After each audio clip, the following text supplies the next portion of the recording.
Mesdames, Messieurs, je vous accueille avec beaucoup de plaisir au nom du Cercle des managers de l'immobilier. Alors, c'est presque devenu une institution, hein, je crois pouvoir le dire. 11e débat. Ce cercle est né, je le rappelle, pour ceux qui y participent pour la première fois, au cœur du confinement. Bien sûr, nous n'avions que ces modalités virtuelles pour débattre entre nous, avec des professionnels de la communauté immobilière, mais avec tous ceux que les questions de logement et d'immobilier intéressent. Nous continuons selon cette modalité. Elle est malheureusement encore d'actualité. Il y a encore beaucoup de précautions à prendre. Et puis, ça fonctionne bien. Voilà, vous êtes près de 500 à participer, c'est-à-dire à assister dans une salle virtuelle à ce débat. Je vous en remercie. Nous allons parler aujourd'hui, on s'emploie à coller à l'actualité de la politique immobilière, politique du logement. Nous allons parler de l'investissement locatif des investisseurs, c'est-à-dire aussi des locataires, avec un certain nombre de dispositions, de mesures qui sont annoncées par le gouvernement, qui sont redoutées ou appréciées des propriétaires. Il y a encore quelques semaines, après le déconfinement, on avait constaté une moindre appétence des ménages français à investir, à acheter pour louer. Les derniers chiffres de Century 21, par exemple, semblent nous rassurer sur le sujet. En tout cas, on sait que l'investissement est une question très sensible et que le climat politique, économique compte beaucoup. C'est de tout cela qu'on va parler et nous allons le faire avec les organisateurs de ce cercle des managers de l'immobilier. Je les accueille par priorité. Ensuite, j'aurai le plaisir de vous présenter ceux qui ont bien voulu débattre avec nous, qui sont tous, à des titres divers, des experts de cette question. J'excuse tout de suite Émilie Jousset, qui est la présidente de l'UNIS du Grand Paris. Elle a été l'une des initiatrices voilà, il y a quelques mois, avec nous de ce cercle, des raisons familiales, rien de grave, mais l'empêche d'être avec nous ce soir.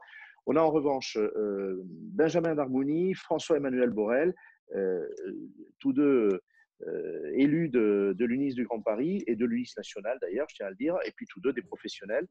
Ils s'effaceront ensuite, mais ils sont la puissance invitante avec moi.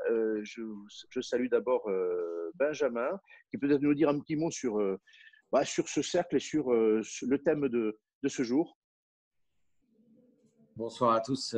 Merci Henri. Le cercle des managers de l'immobilier a été une aventure qui a commencé avec le Covid-19 et eu égard à son succès a perduré dans le temps. Et je voudrais tout d'abord remercier tous ceux qui nous suivent, tous ceux qui nous posent des questions tous les jours sur le site internet. Ça nous permet d'entretenir des relations sur les sujets d'actualité. Et sachez que le cercle est aux côtés des professionnels de l'immobilier pour répondre à leurs interrogations. Et c'est comme ça que ce soir, on a choisi ce thème parce que c'est un thème très important, tant au niveau des clients, des professionnels que nous sommes, que de l'immobilier d'une manière générale, parce que les investisseurs, il ne faut pas les oublier.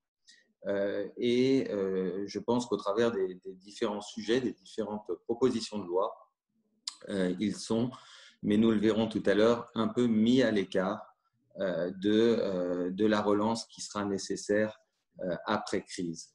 On évoquera notamment les sujets concernant l'encadrement des loyers, ma prime rénov, évidemment le permis de louer, et notamment et les professionnels ont un vrai sujet sur cette question, et aussi l'obligation au travers de la Convention citoyenne de rénover avant 2024 les maisons et les appartements détenus par des investisseurs. Tous ces sujets méritent qu'on s'arrête dessus et qu'on se pose la question de savoir quel avenir un investisseur dans l'immobilier a en France aujourd'hui.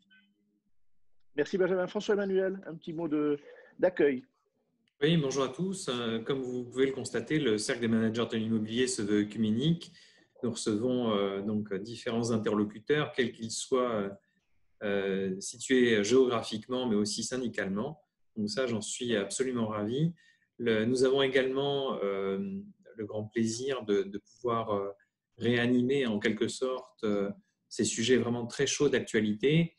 On sait très bien qu'il y a des arbitrages qui sont en train de se faire du fait de l'absence de tourisme. Toutes les locations meublées saisonnières ou dites hôtelières sont désormais vacantes. Donc, il y a une question véritablement de réorientation du portefeuille et des investissements. Donc, je sais très bien que tout est extrêmement mobile. On est dans une incertitude totale, je pense, de semaine en semaine. Si on pouvait déjà avoir ce soir quelques pistes qui puissent orienter chacun d'entre nous sur la façon dont il gérera cette crise, dont nous pouvons conseiller nos clients au titre de cette gestion, écoutez, j'en serais tout à fait ravi et je suis certain que l'addition de nos forces permettra déjà d'avancer davantage. Et je vous en remercie par avance. Merci beaucoup, François-Emmanuel. Alors, j'insiste sur un point, j'en suis en effet très heureux parce que ce cercle, il a toujours eu vocation à être écuménique. Ça s'est constaté, hein, on a eu des invités d'horizons très divers. Là, ce soir, en tout cas, même si l'inspiration porte l'enseigne de l'unisme, on voit bien, et je vais vous le présenter tout à l'heure, qu'on a un invité qui est un responsable de la FNAIM, hein, l'autre grand syndicat. Voilà, donc une preuve d'écuménisme. Ce soir, il n'y a pas d'ambiguïté là-dessus, et pas non plus, bien sûr, d'orientation politique. En revanche, ceux qui s'expriment le font parce qu'on apprécie que ce sont des experts, des spécialistes. Et je vous les présente avec beaucoup de plaisir. Le premier, Jean-Luc Laglaise, il est député de la Haute-Garonne. Alors, j'allais dire, il y a un syndrome, hein, dans la Haute-Garonne. Il y a d'autres noms de parlementaires qui sont des spécialistes. On a déjà accueilli Michael Nogal. On peut penser aussi au nom de Sylvia Pinel. D'évidence, il y a un lien très particulier entre Toulouse, la Haute-Garonne et l'immobilier. Jean-Luc Laglaise incarne cet attachement à la politique du logement.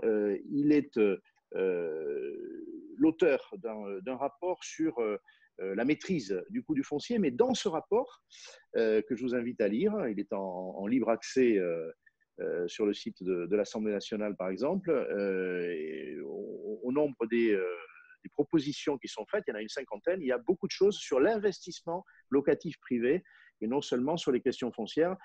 Et j'ajoute que Jean-Luc Laglaise, qui va apparaître à l'écran, à titre professionnel, est conseil en gestion de patrimoine. Donc, c'est un homme qui a fait le choix de connaître parfaitement les problématiques et les logiques de l'investisseur, hein, que François-Emmanuel vient de rappeler, avec le besoin de visibilité, de réassurance que les investisseurs ont. Monsieur le député, vous êtes avec nous. Bonjour, Monsieur le Président. Effectivement, je suis avec vous et ça me fait extrêmement plaisir. Merci de m'avoir invité. C'est vrai que j'étais, avant d'être député, conseil en gestion de patrimoine et c'est là que j'ai pu me rendre compte à quel point le droit fiscal français est un droit mouvant. Je pense qu'il n'y a pas un pays dans le monde où la fiscalité change aussi rapidement, où chaque ministre a envie d'avoir son nom attaché à une loi ou à un système de défiscalisation. Et ne se rend peut-être pas systématiquement compte que l'immobilier, c'est un grand bateau qui a besoin d'avoir un cap, d'y voir loin, et donc de se mettre tous ensemble sur une suffisamment longue durée pour voilà, avoir un investissement sur, c'est plutôt 20 ans, 30 ans, 40 ans qu'on investit, et non pas 9 ans ou encore ou 3 ans ou des choses, ou des investissements juste sur du financier. Voilà. Donc, c'est ça qui m'a animé jusqu'à présent. Quand j'ai fait ce rapport au Premier ministre, effectivement, qui m'avait demandé de lui fournir des pistes pour lutter contre la spéculation foncière et baisser le prix du logement, j'ai insisté, il y a un chapitre complet sur l'investissement immobilier. Je pense qu'effectivement, aujourd'hui, la taxation des revenus immobiliers est plutôt mal faite. Selon que l'on loue en vide ou en meublé, on ne relève pas du même régime. Donc, ça veut dire que quelque part, on va rechercher quel est le régime le plus intéressant, mais d'une année sur l'autre, c'est peut-être pas le même. Voilà. Et donc, ce genre de calcul, l'investisseur immobilier, il n'a pas à le faire. Il faudrait qu'il se dise, voilà, où est-ce que je peux avoir une certaine rentabilité.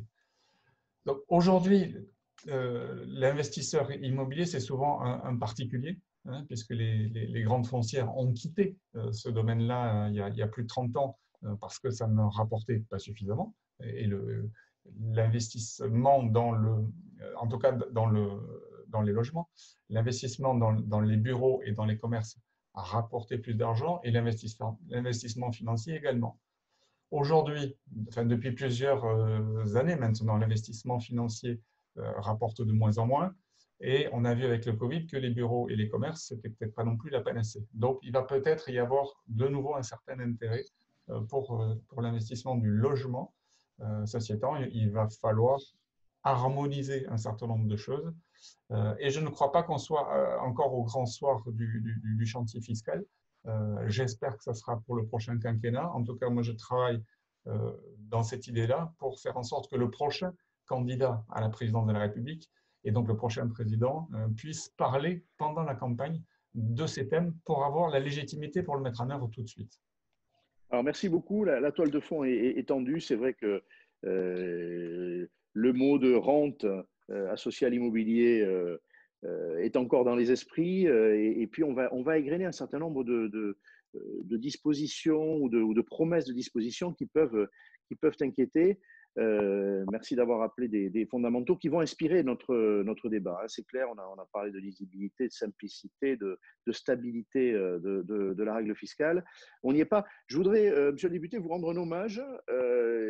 Vous avez obtenu un vote de la Commission des finances de l'Assemblée nationale sur une disposition qui a toutes les chances d'entrer dans la loi fiscale. C'est une exonération de taxation de plus-value pour la cession des droits à construire pour surélever un immeuble. Voilà.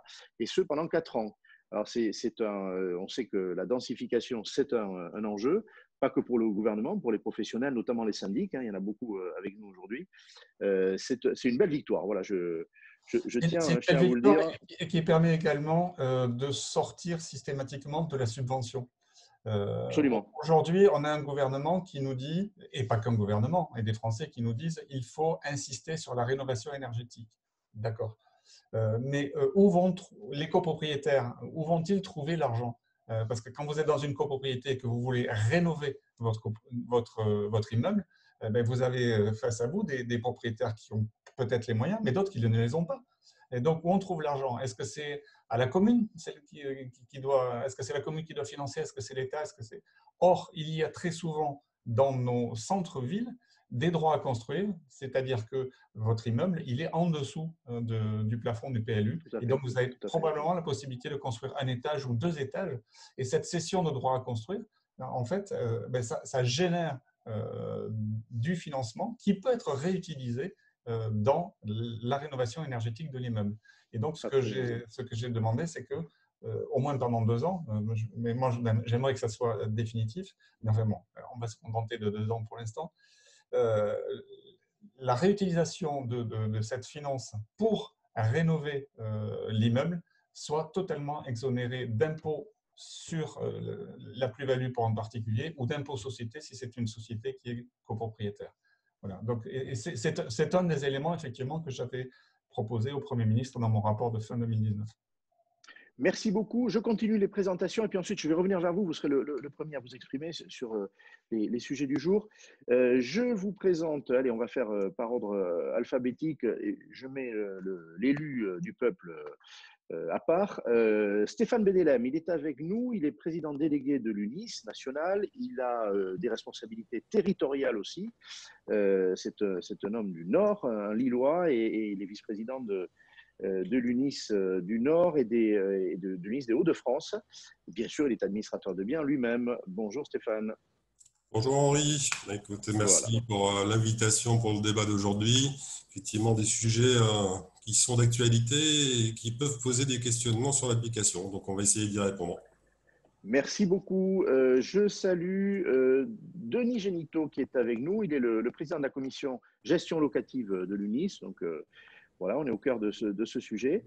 Et il est aussi lui-même un administrateur de biens. Bonjour Henri, merci à tous les participants. Je suis très heureux d'être votre invité. Je vous exposerai tous les bonheurs d'être investisseur immobilier aujourd'hui. Bien. on sent que le mot bonheur peut-être est à nuancer. On va voir. Un autre qui est capable de nuancer le bonheur d'être propriétaire investisseur, c'est Frédéric Pellissolo. Alors, Frédéric Pellissolo était administrateur de l'UNPI Paris. Je peux bien vous dire qu'il en sera vice-président d'ailleurs lors du prochain conseil d'administration. Voilà, c'est une annonce. Et puis, il est aussi administrateur de biens, mais on sait qu'il y a historiquement, il y a une consanguinité entre la représentation de la propriété et puis la représentation des gestionnaires professionnels. Frédéric en est un exemple, à la fois professionnel, mais ce soir, c'est au nom des propriétaires investisseurs qui s'exprimera. Bonsoir Frédéric. Bonsoir Henri, et merci de m'avoir invité. Écoute, oui, enfin, au niveau des propriétaires, il y a beaucoup de choses à dire en ce moment.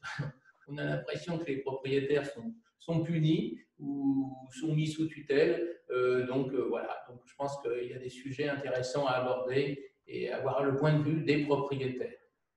Parfait, le rouge est mis. Le dernier, par ordre alphabétique, Michael Raymond. Alors, je l'ai cité tout à l'heure, c'est vrai que il y a une symbolique, mais elle est importante. On n'avait jamais eu deux représentants ayant des fonctions nationales dans ce débat de la FNAIM, de l'autre syndicat, pas celui qui a inspiré le cercle, mais de l'autre syndicat. Michael, merci d'être avec nous. Tu es l'homologue en fait de Denis Génito, puisque tu présides la commission gestion locative de la Fédération nationale de l'immobilier. Exactement, j'ai le plaisir de présider cette commission. Merci pour cette invitation. Bonjour à tout le monde. Bon, ceci étant, une petite précision, on se voit en débat aujourd'hui avec Denis et quelques autres, mais concrètement, ça fait des mois qu'on travaille ensemble, qu'on échange, et on a passé des heures ensemble déjà en visioconférence de façon plus discrète parfois, mais on a énormément échangé avec Denis et beaucoup de monde au cours des derniers mois. Donc, ça va apparaître quelque chose qui est sous-jacent depuis déjà assez longtemps. Bon, vous n'avez pas attendu le cercle, mais c'est important de montrer le couple en public aussi. Donc voilà. C'est notre coming out ce soir. Voilà, c'est le coming out. Mais c'est très bien. D'ailleurs, on sait qu'il y a un sujet de rapprochement entre la FNAIM et l'UNIS. Bon. Ce soir, on voit bien en tout cas que vous débattez ensemble avec sans doute des points communs, peut-être des différentes appréciations. On va y venir. Alors, on entre dans le vif du sujet. Monsieur le député Jean-Luc Laglaise, on a fait dans notre titre, et ça a été rappelé par Benjamin tout à l'heure, une liste de sujets d'inquiétude, on va dire. Ils ne sont peut-être pas exhaustifs parce que vous avez vous-même insisté sur l'absence de réforme fiscale, notamment pour les propriétaires bailleurs. C'est vrai qu'on l'attendait. On l'attendait au début du quinquennat du président Macron. Elle n'est pas intervenue. Depuis quelques mois, on peut comprendre aussi que certains sujets soient un petit peu différés. Mais en attendant, le statut de l'investisseur privé, globalement, il est ce qu'il était il y a quelques années. Alors, dans le neuf, on a un dispositif bien connu qui porte le nom d'une élue de votre région, le dispositif Pinel, qui succède à beaucoup d'autres. Qu'est-ce qui va en advenir? On l'a cité dans notre liste. La ministre Emmanuelle Wargon a parlé de prorogation. Vous allez nous dire, on est en plein début d'examen du projet de loi de finances, ce qui va en être. Elle a parlé d'amélioration du dispositif Pinel. Qu'est-ce que ça veut dire, l'améliorer? Le dispositif pour l'ancien, pour l'existant, le déficit foncier, à ma connaissance, ne fait pas l'objet d'évolution. Est-ce que c'est normal? On parle d'encadrement des loyers étendu. On sait que deux villes avaient ouvert le bal, Paris bien sûr, mais Lille aussi. On a avec nous, je l'ai dit, un professionnel lillois. Toulouse, ça a été en débat. Vous allez sans doute pouvoir nous éclairer. Vous connaissez très bien la politique de cette ville-là. Il faut parler de MaPrimeRénov'. Alors, vous avez dit clairement, la cession des droits à construire, c'est une façon, de manière autonome, finalement, de financer la rénovation d'un immeuble. MaPrimeRénov', c'est différent, c'est une prime qui nous vient de l'État, on va dire, de l'argent public. Qu'est-ce qu'on peut en dire? On a parlé de la conditionner à une baisse des loyers, c'est-à-dire qu'un propriétaire bailleur ne serait éligible qu'avec des loyers moindres que le marché. On sait, ça c'est pas écrit aujourd'hui, on sait en revanche qu'il va y avoir une dépendance aux revenus des ménages, mais la ministre a dit on va quand même regarder le niveau des loyers. Le permis de louer a été évoqué. Et puis, il y a un amendement aussi qui a été voté par votre Assemblée, Jean-Luc, par l'Assemblée nationale, je dirais, contre le squat. Voilà, donc le menu est copieux. Et en plus, vous avez le droit d'en rajouter. Votre regard sur le sort qui est fait aujourd'hui aux propriétaires investisseurs. Et là, dans les mois qui viennent, est-ce qu'il y a des choses à craindre? Est-ce qu'il y a des combats à mener pour que l'investissement locatif soit à son meilleur niveau? Il y a des combats à mener, mais c'est des combats sur le long terme. Je pense qu'effectivement, il faut changer le statut, en tout cas mettre en place un statut du propriétaire bailleur, ce qu'aujourd'hui on ne sait pas faire, en tout cas quand on loue du nu et qu'on est une personne privée. Après qu'il y ait eu pendant un certain nombre d'années et qu'il y ait encore des dispositifs qui permettent de viabiliser des constructions neuves, donc par exemple le dispositif Pinel, ce sont des choses qui permettent en fait à un promoteur de s'assurer qu'il va y avoir au moins 30% des appartements qui vont être vendus de manière à avoir la garantie financière pour les autres, pour ceux qui veulent l'occuper. Voilà. Ceci étant, le dispositif Pinel qui permet à des bailleurs d'acquérir des biens a aussi d'autres inconvénients, parce que déjà, on ne peut louer ces biens qu'à des tarifs plafonnés. Donc, quand on parle d'encadrement des loyers comme un chiffon rouge, le chiffon, il est déjà inscrit dans la loi, puisque en fonction du lieu dans lequel vous achetez, vous ne pouvez pas louer à qui vous souhaitez, vous ne pouvez louer qu'à un certain type de population qui a des revenus totalement encadrés et à des loyers particulièrement encadrés. Voilà. Le dispositif Pinel, d'après ce que l'ensemble des acteurs que j'ai pu rencontrer, est également un facteur augmentatif de prix. Ne nous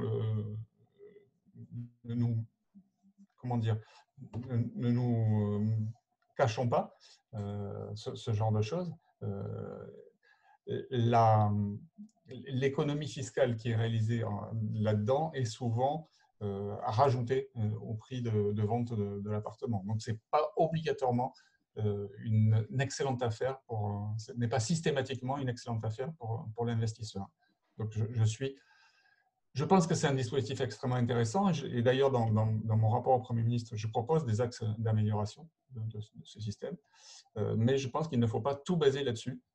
Il y a d'autres systèmes qu'il faut traiter et notamment travailler sur comment remettre sur le marché des appartements qui sont aujourd'hui vides, qui sont en centre ancien, qui ne sont plus au goût du jour et qui permettraient de loger des familles également et de générer des revenus pour les personnes qui… Sur le Pinel, alors juste, c'est un point important, après on verra les 3-4 autres sujets qui ne le sont pas moins. Vous dites qu'il faut se méfier de ce dispositif fiscal, comme des précédents d'ailleurs. Hein. On a toujours identifié qu'il y avait des travers. Dans un processus d'amélioration, c'est le mot qu'a utilisé Emmanuel Wargon, vous diriez quoi? On s'attend à une prorogation, c'est ça, je crois, jusqu'en 2022, c'est ce qui a été annoncé de ce dispositif. Est-ce que c'est bien? Est-ce qu'il faut l'ouvrir de nouveau aux zones non tendues? On sait qu'il a été recentré sur les zones les plus tendues.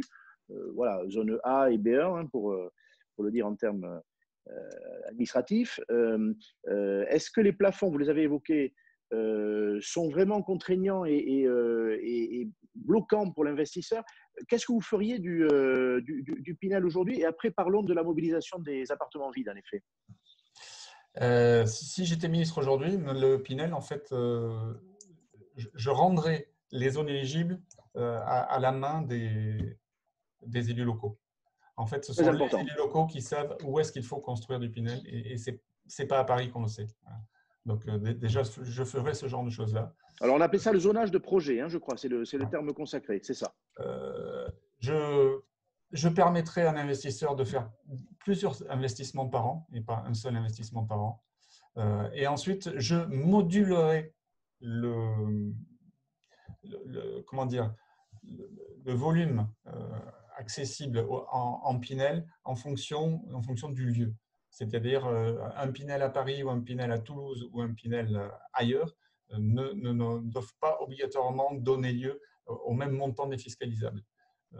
Aujourd'hui, c'est la même chose un peu partout et ce n'est pas obligatoirement adapté au terrain. Voilà. Donc, je l'adapterai un petit peu plus au terrain et un peu moins à la sauce parisienne. D'accord. Et sur les plafonds de loyer, parce que cette contrepartie, on va dire sociale, qui a varié selon les dispositifs, hein, on se rappelle le dispositif Besson qui était plus social, bon, ou tel ou tel autre ministre qui a relevé les plafonds. Aujourd'hui, les plafonds du dispositif Pinel, on n'en parle plus. Ils paraissent inscrits dans voilà, dans les mœurs. Vous les trouvez pénalisants? Vous en feriez un autre calcul? Je trouve que ce type de dispositif comme Pinel a un inconvénient, c'est qu'il remet en place des ghettos parce que, comme la loi SRU a mis en place des ghettos, il y a des ghettos de riches, des ghettos de pauvres. La loi Pinel ne permet, dans certains quartiers, et je pense à des quartiers toulousains, de ne loger qu'un certain type de population. Si vous dépassez les quotas, vous ne pouvez plus vous loger dans certains quartiers. D'accord. Et donc cette limitation de revenus, vous paraît… La solution pour les investisseurs dans le futur n'est pas dans des nouveaux dispositifs ou dans des aménagements de dispositifs Pinel, mais dans une réflexion complète sur comment on taxe ces revenus-là et comment on met en place des amortissements qui ne seront pas obligatoirement des amortissements liés ou factices comme un dispositif comme Pinel. Il faut qu'il y ait dans tout, qu'on soit dans le neuf ou dans l'ancien, qu'on traite tout le monde de la même manière avec des amortissements sur des travaux, des amortissements, voilà. Et que ce soit de cette manière-là que l'on avance sur le terrain de la construction. D'accord. Alors, si on en arrive au dispositif du déficit foncier, hein, ce que vous dites nous oriente vers ce fameux déficit hein, qui est très stable, hein, qui est dans le Code général des impôts depuis des dizaines d'années. L'enveloppe de travaux dont on pourra imputer le montant sur en déficit, hein, en réduction des revenus, n'a pas varié depuis, je crois, 35 ans. On l'a même converti quand on est passé à l'euro sans la modifier du tout. Qu'est-ce que vous pensez de ce point-là? Parce que là encore, il ne s'agit pas d'une aide de l'État comme MaPrimeRénov', c'est une prise en compte fiscale. Est-ce que vous améliorerez ce point-là? Vous avez parlé d'amortissement, c'est aussi un sujet. Une ou deux pistes d'amélioration du statut fiscal? Alors, changer le mode de calcul et notamment de mettre en place l'amortissement pour la totalité, là, c'est une refonte totale du Code général des impôts et donc, ça ne sera pas pour cette fois-ci. Par contre, le plafond de 10 700 euros, par exemple, qui n'a pas bougé depuis très longtemps, effectivement, je n'y avais pas pensé et j'ai été sollicité par la FNAIM, pour ne pas la nommer, pour porter un amendement dans ce sens-là, pour l'augmenter. Effectivement, je trouve que c'est une bonne idée. Il devrait au moins suivre l'inflation ou quelque chose comme ça. C'est ça. Donc, je déposerai un amendement pour le porter au moins à 15 000 euros pour cette fois-ci. D'accord. Alors, si on sort un peu du champ fiscal, on pourrait y passer la totalité du débat, mais on veut aussi voir d'autres problèmes. Encadrement des loyers. Vous avez été un élu de la métropole de Toulouse, et c'est votre ville. Est-ce que Toulouse s'apprête, comme d'autres l'ont annoncé, hein, la ville de Lyon par exemple, hein, j'étais avant de vous rejoindre avec un journaliste lyonnais qui voulait un regard sur les risques éventuellement attachés à l'encadrement des loyers à Lyon. Plusieurs villes françaises ont dit, leurs maires ont dit, on va encadrer les loyers, sachant que la loi donne aux maires la possibilité d'attirer l'attention sur leur situation locale, de surchauffe éventuellement. Qu'est-ce qu'il en sera à Toulouse? Parlons de cette ville qui est bientôt la troisième ville de France. Hein. Toulouse est effectivement la troisième ville de France dans très peu de temps. Toulouse n'est pas la ville la plus chère. Toulouse, en termes de prix d'achat au mètre carré, est l'une des villes les moins chères de France, et moins chère que Bordeaux, par exemple.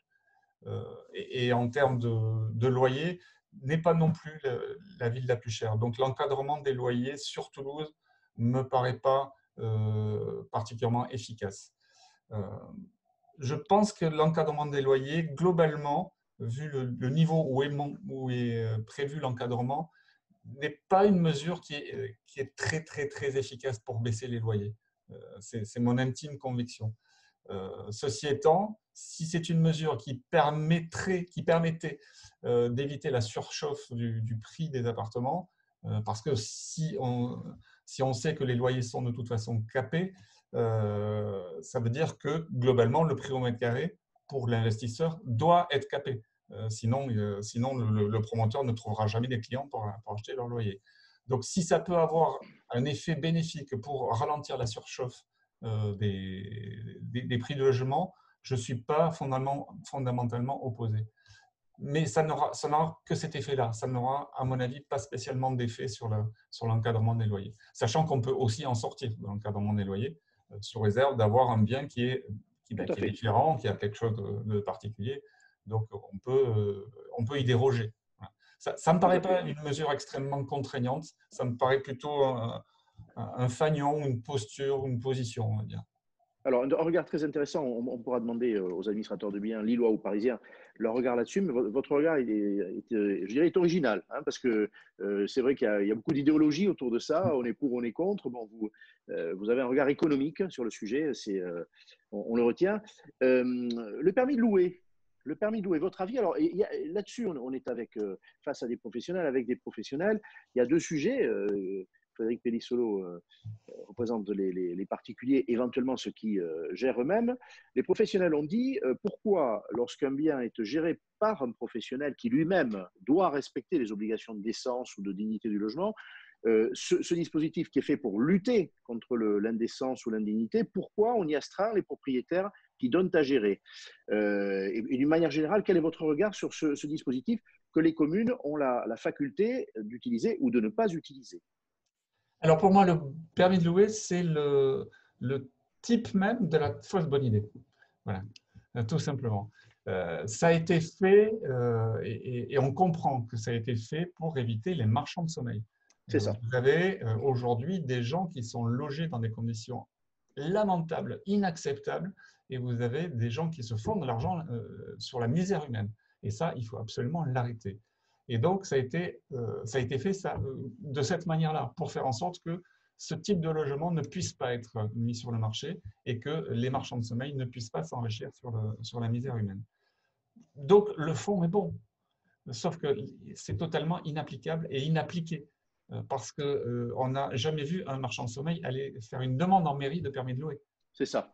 Donc, ça rate totalement sa cible. Voilà. Et donc, je vais proposer à la Commission des affaires économiques de faire un bilan sur le permis de louer et donc de regarder à quoi ça sert. Est-ce que vraiment ça a limité les marchands de sommeil et qui ça a embêté vraiment? Parce que ce que ça embête aujourd'hui, c'est uniquement les agents immobiliers. Voilà. Et les autres. Voilà. Alors, c'est vrai que les particuliers eux-mêmes, on verra ce que dit Frédéric. Et les particuliers. Pour certains échappent au dispositif, certes. Les professionnels eux-mêmes, ça leur crée un embarras de plus. Et la cible, c'est-à-dire les marchands de sommeil, on les voit mal aller se déclarer en mairie avec un logement indécent, hein, en effet.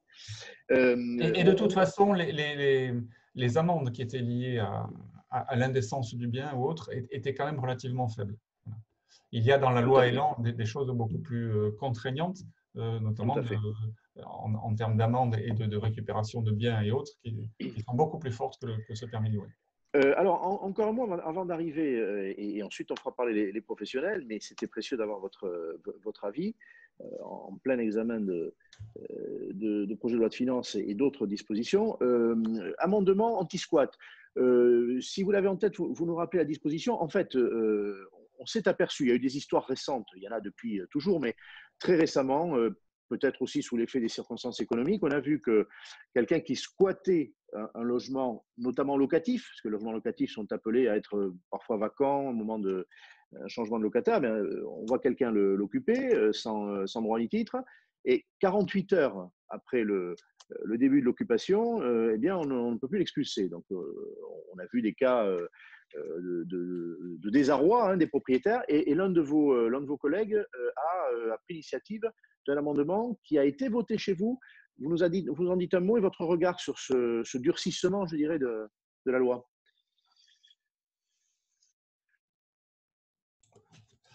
Oui, aujourd'hui, la loi protège la résidence principale d'un individu. Si quelqu'un pénètre dans votre résidence principale et l'occupe, ça s'appelle de la violation de domicile, et donc vous pouvez faire requérir les forces de l'ordre pour expulser cette personne. Et il n'y avait que la résidence principale, et que le domicile en fait.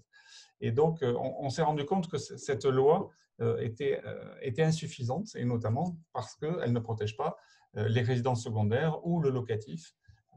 Et c'est vrai qu'entre deux locataires, le logement est vide, ou entre deux séjours à la montagne ou à la campagne pour des personnes âgées, le logement est vide. Et donc, c'était une perversion du droit de propriété que de permettre le squat de ce type de bien-là. Alors, tant que les squatteurs squattaient des immeubles de bureaux qui étaient anciennement de banques ou de compagnies d'assurance, ou enfin en tout cas que c'était des sociétés et non pas des privés, ça n'émeuvait à peu près personne. Et puis quand ça s'est mis à toucher des personnes âgées, enfin des gens sur lesquels on pouvait s'identifier, là ça a commencé à titiller. Et je suis très heureux que l'un de mes collègues ait porté cet amendement que j'ai voté avec un immense plaisir, qui étend en fait cette notion de domicile aux autres résidences, même s'ils ne sont pas des résidences principales. Et donc, oui, ça a été voté. J'espère que le Sénat va le garder. Et si le Sénat le garde, de toute façon, quand ça reviendra en commission mixte paritaire, ça ne sera pas retouché. Quand le Sénat vote de la même manière, l'article n'est pas retouché. Donc, la ministre, je crois, y a été favorable. Hein. Le gouvernement a été favorable. Le gouvernement a été favorable. Et de toute façon, on en parlait, c'était dans l'air. J'en ai discuté lorsqu'on s'est vu la dernière fois à Uncertain. J'en ai discuté avec mon collègue qui est député du coin. Et je lui avais dit, je porterai un amendement là-dessus. Il faut qu'on y travaille dessus. C'est hyper important. Et donc, c'était dans l'air, ça allait sortir. Donc, c'est le premier qui l'a sorti, qui a attaché son nom à l'amendement. Très bien, on l'a totalement soutenu. Il fallait le Alors, faire. Inchausheta, je traduis, parce qu'Inchausheta, c'est pour les initiés, ce sont des entretiens du logement qui ont lieu dans un village basque, dans un lieu dit qui s'appelle Inchausheta, et à la fin du mois d'août, il y a effectivement des entretiens. Vous y avez pris part cette année, et vous les citez de façon opportune. Une question, cet amendement, enfin, cette disposition ne sera pas applicable en période hivernale, c'est-à-dire que les squatteurs seront quand même protégés pendant la période hivernale? C'est une question que je reçois. Je ne pense pas qu'il y ait la moindre protection pour la. Je n'avais pas l'impression non plus. Voilà. Non. Ouais. En tout cas, la question est opportune et il faudra bien effectivement y faire attention. Mais que son domicile en période hivernale ou estivale, c'est toujours son domicile. Donc, tout à fait. La question ne doit pas se poser en tout cas. Alors, dernier grand sujet, et après on fait réagir les professionnels. La rénovation énergétique, vous l'avez abordé déjà sous divers angles.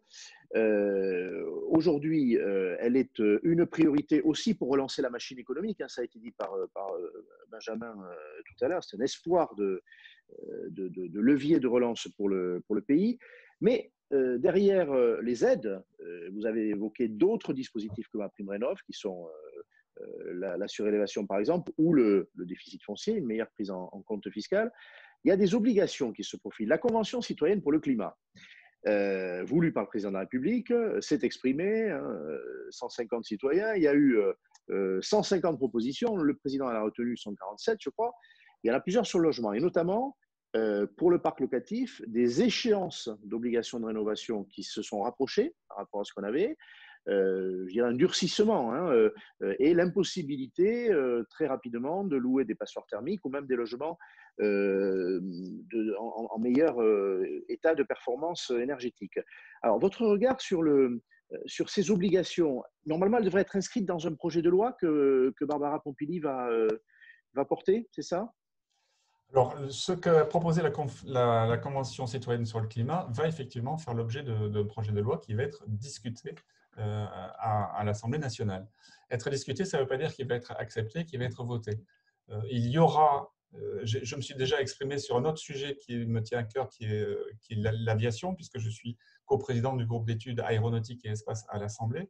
Et j'ai publié une tribune cette semaine qui s'appelait « Non à l'écotaxe sur les transports aériens ».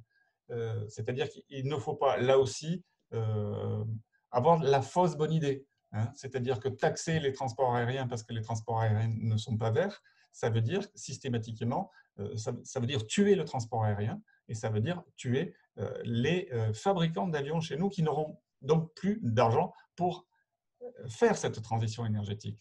Donc, ce n'est pas en mettant des contraintes que l'on va faire la transition énergétique en France, c'est en faisant de l'accompagnement. Donc, attention aux fausses bonnes idées.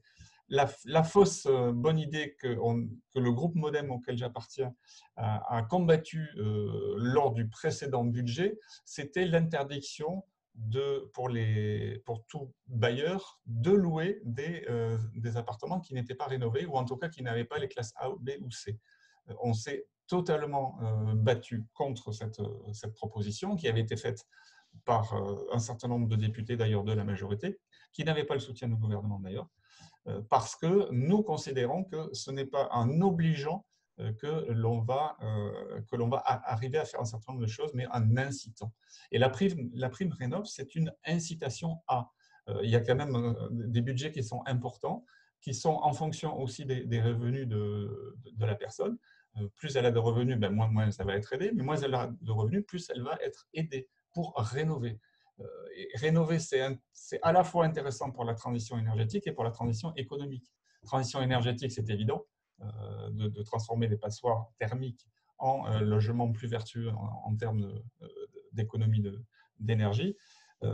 En termes économiques, c'est extrêmement intéressant également parce qu'on fait travailler des personnes et ce sont des emplois non délocalisables, ce sont des emplois locaux. Voilà. Donc c'est très clair, votre préférence va à l'incitation, à l'accompagnement, pas à la sanction, pas à la coercition excessive. Alors, ce projet de loi, il doit arriver quand? C'est important parce qu'on le regardera avec attention. Là, on en parle de manière anticipée. Il doit arriver quand sur le bureau des députés ou des sénateurs? Il arrivera plutôt en début 2021. D'accord. Donc, il y a, on va dire, quelques mois de délai par rapport à ce qu'on aurait pu imaginer. Parfait. Bon, mais ça permet, ce débat vient à point nommé. Merci, monsieur le député. Je fais réagir les professionnels et vous restez avec nous tout le temps possible. Denis Génito, allez, il en faut un premier président de commission de gestion locative, celle de l'UNIS, avec la plus grande liberté. On a évoqué plusieurs sujets. Jean-Luc Laglaise, en son nom, mais voilà, il représente des parlementaires, une sensibilité à toutes ces questions-là, avec un regard professionnel. Denis Génito, c'est un Parisien, on a parlé d'encadrement des loyers, il en a l'expérience. En région parisienne, il y a aussi le permis de louer. Donc, des réactions avisées. Et puis, on demandera à Michaël Raymond, de la même manière, de réagir sur ces sujets. D'abord, Henri, je voudrais revenir sur un postulat que vous avez énoncé au début sur la croissance des investissements dans le locatif. J'ai regardé l'étude Century 21, c'est pas ce qu'elle nous dit. Hein. Elle nous dit qu'il y avait effectivement une augmentation des investissements locatifs jusqu'au 17 mars, mais à partir du 17 mars, il nous explique que les transactions sont essentiellement destinées à la résidence principale et les acquisitions en type de placement sont en retrait par rapport à l'avant-confinement. Là, je crois qu'on n'est plus dans cette période. Alors, il y a encore des raisons pour l'investissement locatif. Il y a la pire valeur refuge, les taux d'intérêt qui sont bas, mais il faut bien prendre conscience que les conditions d'octroi de crédit se durcissent considérablement. Spécialement pour les investisseurs d'ailleurs, hein, Denis. Spécialement pour les investisseurs, parce que le taux de 33% peut être très pénalisant pour un investisseur qui rembourse déjà sa résidence principale, par exemple. Tout à fait. Et surtout que certaines banques ne prennent même pas en compte les revenus futurs sur le bien. Absolument, absolument. Et d'ailleurs, quand on interroge les gestionnaires de patrimoine, on ne voit pas d'arbitrage significatif entre les investissements, les actifs financiers et les actifs immobiliers. Alors ça, c'est une chose. Et puis, on a ce cadre réglementaire qu'il faut évoquer et qui, franchement, constitue dans de nombreux cas des barrières importantes à l'investissement locatif. Vous avez évoqué l'encadrement des loyers, Paris, Lille, Lyon bientôt. Bon, tout le monde le sait, ça pose des problèmes pour les locations de petites surfaces. On a des bailleurs qui ont acheté sur un rendement et qui, à la prochaine relocation, se voient contraints de baisser les loyers. On a le permis de louer. Alors, sur l'encadrement, je voudrais rappeler aux professionnels qu'ils ont l'obligation de déclarer aux observatoires de loyer les informations sur les baux, professionnels et gros bailleurs. Sur le permis de louer… Pourquoi vous faites ce rappel, Denis? Pourquoi vous faites ce rappel? Parce que vous pensez qu'ils ne l'ont pas toujours en tête, les professionnels? Ça peut arriver. D'accord. Bon. Certainement pas les adhérents de l'UIS, mais ni de la voilà. Bon, sur le permis de louer, alors, permis de louer, habitat indigne, c'est vrai que le permis de louer, dès lors que le professionnel il a l'obligation de déclarer au procureur de la République les conditions d'habitat indigne, on ne voit plus très bien pourquoi l'enfermer dans un cadre, en fait, dans un cadre très, très restrictif et contraignant. Sur le permis de louer, vous l'avez rappelé, monsieur le député, on a des sanctions, 5 000 €, 15 000 € en cas de récidive. Et alors maintenant, je voudrais insister sur toutes les obligations nouvelles pour nous liées à la rénovation énergétique. Bon, alors on a introduit dans les notions énergétiques, dans les critères de décence. Donc, vous savez qu'on doit un logement n'est plus décent s'il n'a pas de bonnes conditions d'aération, par exemple. Et puis surtout, on est astreint à des informations à donner aux locataires qui sont absolument considérables en matière de consommation d'énergie. J'évoque là une ordonnance du 15 juillet 2020 qui nous oblige à compter du 25 octobre prochain à communiquer à nos locataires, dès lors que les logements sont dans les immeubles disposant d'installations centrales de chauffage, de froid ou d'eau chaude sanitaire munis de dispositifs d'individualisation des frais télérelevables, le bailleur doit dans ce cas communiquer à son locataire toutes les consommations, des relevés de consommation entre chaque période et les consommations cumulées sur l'année. Mais surtout, cette fréquence d'information devient absolument terrible puisqu'elle est semestrielle jusqu'au 31 décembre 2021, mais elle devient mensuelle à partir du 1er janvier 2002.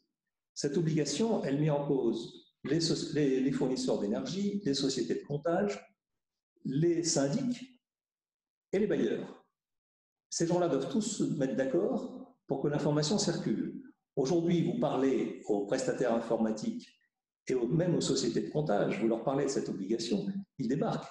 C'est-à-dire qu'on est absolument incapable de communiquer ces informations à partir du 25 octobre 2020. Alors, on a mis en place actuellement des groupes de travail pour fédérer, pour réunir les éditeurs de logiciels et les prestataires de comptage, mais on est très très loin d'obtenir les résultats escomptés. Est-ce qu'elle est utile, cette obligation tatillonne? Une information mensuelle, c'est pas rien. Est-ce qu'il fallait aller jusque-là, Denis? Parce qu'on peut aussi remettre en question le principe même de l'obligation. C'est vrai qu'elle est passée inaperçue, hein, clairement. Elle est passée inaperçue, et c'est pas tout. Parce qu'on est aussi censé donner un relevé annuel, alors là, très détaillé, sur le prix des énergies, leur quantité, les comparaisons annuelles et les comparaisons par rapport à un utilisateur moyen. Donc, la question de savoir si c'est utile ou pas ne se pose même plus. On n'est pas capable de donner ces informations aujourd'hui. Donc, voilà un exemple de contrainte nouvelle, largement discutable, qui vous tombe dessus. Exactement. La loi énergie et climat, loi du 8 novembre 2019, des échéances qui se rapprochent de jour en jour. 1er janvier 2021, gel des loyers en zone tendue pour les logements classés E ou G. 1er janvier 2002, toujours pour ces logements, obligation d'un audit diagnostic énergétique et mention dans les baux et les annonces des montants théoriques des dépenses de l'ensemble des usages énumérés dans le diagnostic de performance énergétique. 2022, vous avez dit 2002? 2022. C'est 2022.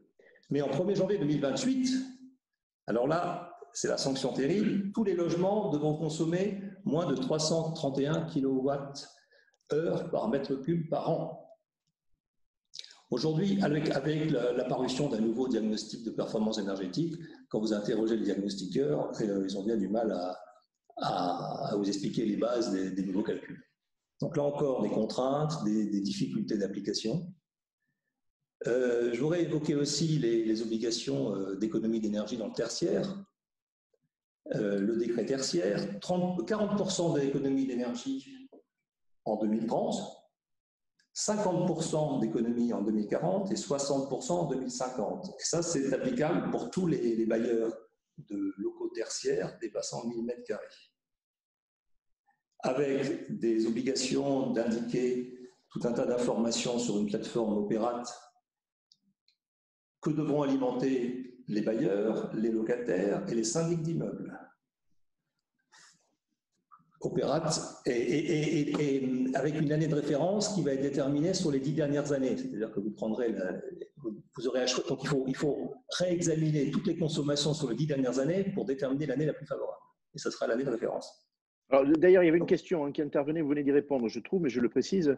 L'administrateur de biens, lorsqu'il y en a un, aura la responsabilité de cette obligation d'information. Hein. Clairement, il est le relais. Elle pèse sur vous, l'obligation. Oui, mais alors on peut ça devrait faire l'objet de clauses dans les baux, oui, de partage des obligations entre le locataire et le bailleur. D'accord. Parce qu'en fait, chacun doit apporter sa pierre à l'édifice. D'accord, c'est clair. Le DPE opposable, là c'est la seule bonne nouvelle. La date d'application est reportée au 1er janvier 2021. Et comme je vous l'ai dit, le DPE nouvelle formule n'est pas encore abouti. Et quid de l'avenir? Convention citoyenne pour le climat. Alors, on a de très beaux thèmes, consommer, se déplacer, se nourrir, produire et travailler, parce qu'il faut quand même le faire, et également se loger. Alors, un petit catalogue de propositions. Contraindre les propriétaires et bailleurs à rénover de manière globale. Obliger le changement des chaudières au fioul et à charbon d'ici 2030. Faciliter les réquisitions de logements et de bureaux vacants. Et au-delà du cadre réglementaire, il y a le cadre sanitaire, il y a la crise économique qu'on connaît aujourd'hui, on a les difficultés de recouvrement des loyers commerciaux. Alors vous allez me dire, oui, mais on a la prime Rénov'. La prime Rénov', cette année, c'est plus de 2 milliards. 2 milliards pour 4,8 millions de passoires thermiques. Alors j'ai fait le calcul, 2 milliards c'est beaucoup de zéros, hein. Mais ça fait 417 € par logement. Je crois qu'on est sur 2 ans, hein, donc ça fait 200 € par an. On est loin de rénover l'ensemble de nos passoires thermiques avec ces sommes-là. Ça donne raison aux députés qui imaginent d'autres sources de financement. Alors, vous allez sur le site de l'ADEME et vous avez tout un catalogue, effectivement, d'aides financières. Et là, vous faites votre choix, parce que ça s'étale sur 47 pages. D'accord, donc une grande complexité des dispositifs d'aide. Voilà. Est-ce que j'ai répondu à votre question, Henri? Vous avez répondu très clairement sur les grands sujets de préoccupation qu'on a identifiés. Alors, Michael, on va passer à votre homologue qui pourra… Alors, ce que vous avez en commun, Michael, hein, avec Denis, ce n'est pas la peine d'y revenir. Est-ce qu'il y a des points sur lesquels vous voulez insister ou nuancer dans son appréciation? Je voudrais quand même dire aussi sur ma prime Rénov' que j'ai lu tout de même que l'UNIS, la FNAIM, prenait l'engagement pour la copropriété de parvenir à la rénovation de 50 000 copropriétés en 3 ans. Bon, donc c'est que vous êtes quand même prêt à jouer le jeu. Mais Michael, votre regard sur la rénovation, sur le dispositif, commençons par la fin, et puis après tous les autres sujets, si vous devez les nuancer, et la fiscalité aussi, parce que grâce à Jean-Luc Laglaise, on a élargi le débat. Alors, je ne serai évidemment pas exhaustif, je suis en phase avec tout ce qui a été dit, et notamment ce que nous expliquait monsieur le député Laglaise.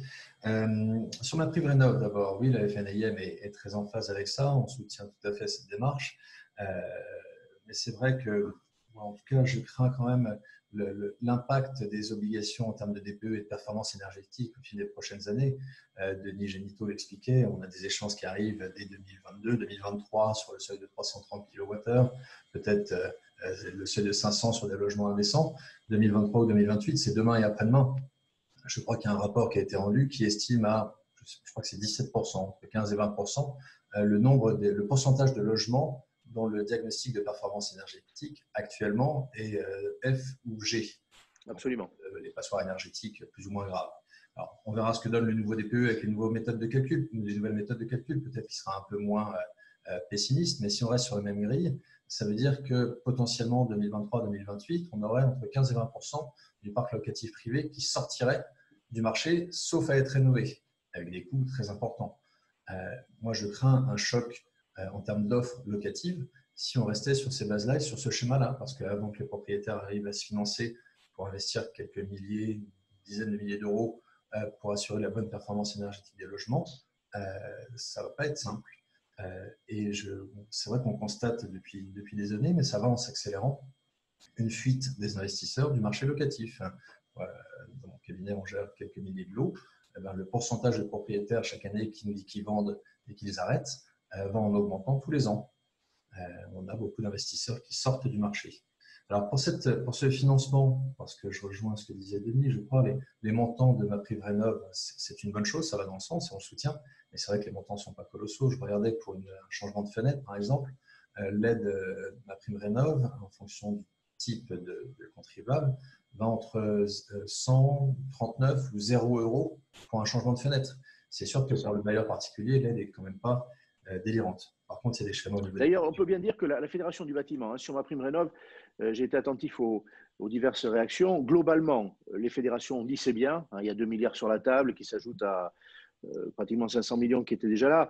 Vous avez porté une appréciation globalement positive. Dans le détail, sur les travaux qui vont être éligibles, il y a à redire. La Fédération du bâtiment a fait des observations très, très précises là-dessus. Ça, c'est un sujet. Ça, la Fédération du bâtiment et l'analyse au point par point, je n'aurais pas d'avis sur le sujet.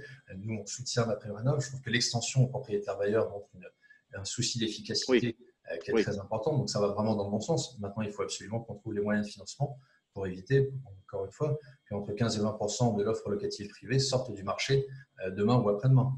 Alors là-dessus, la FNIM a fait 2 propositions justement pour parler de fiscalité. La première, monsieur le député en parlait, c'est l'augmentation du déficit foncier, enfin reportable sur les revenus, qui est à 10 700 euros depuis, je ne sais pas, 20 ou 25 ans, quelque chose comme ça.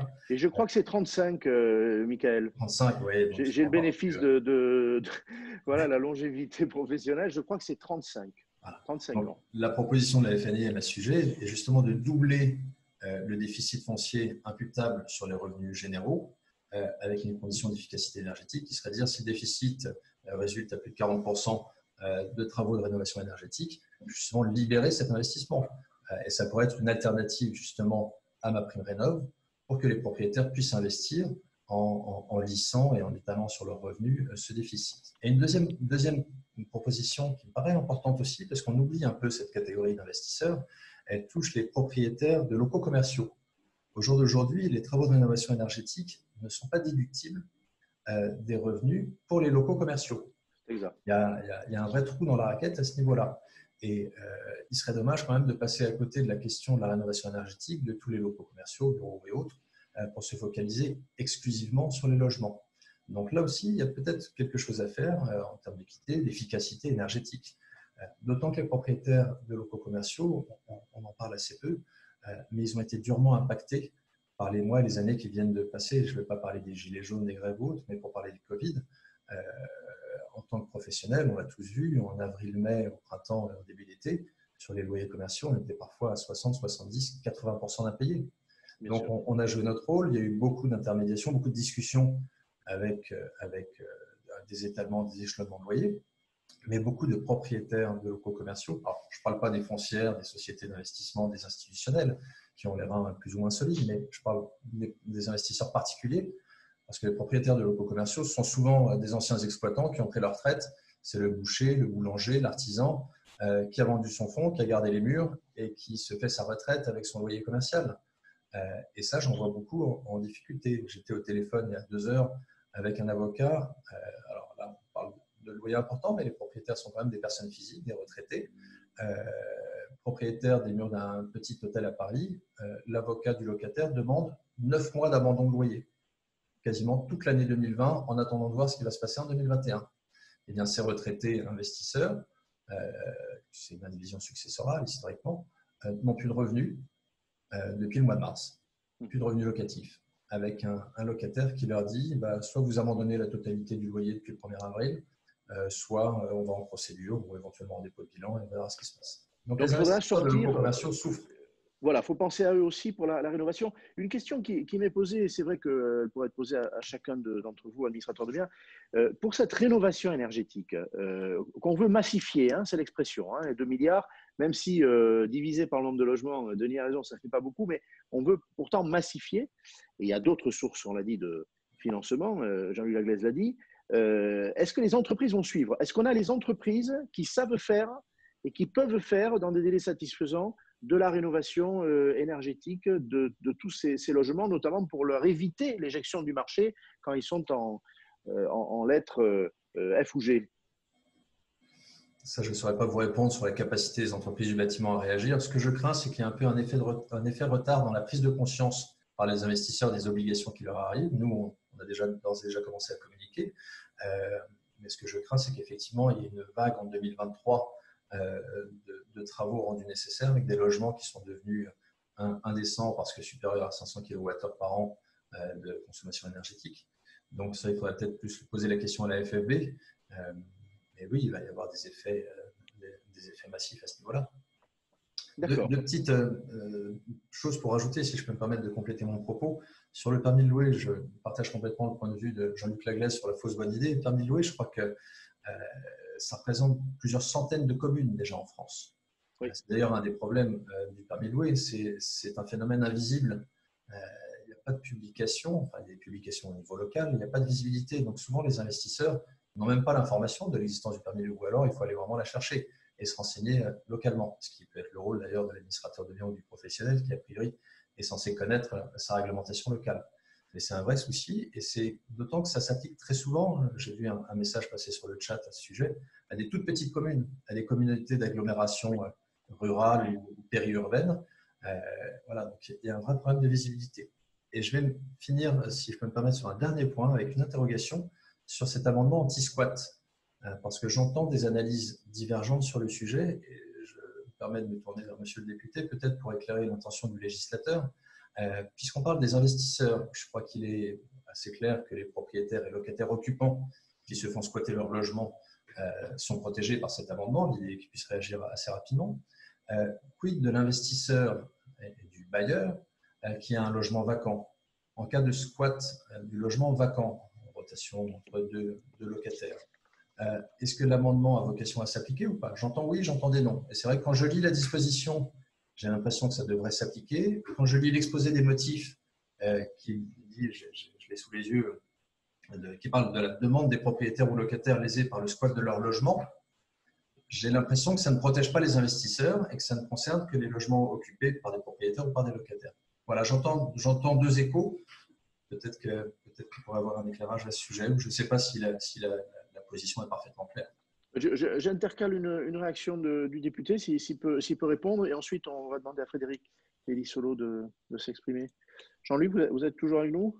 Je suis toujours avec vous, oui, tout à fait. Sur cet amendement, alors c'est vrai qu'on le détail, on le découvre, on en connaît la philosophie, elle a été approuvée largement par vous aussi, par la ministre.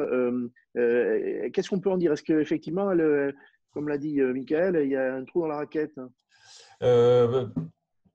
Potentiellement, oui, peut-être, effectivement, puisque l'idée, c'est d'élargir la notion de domicile.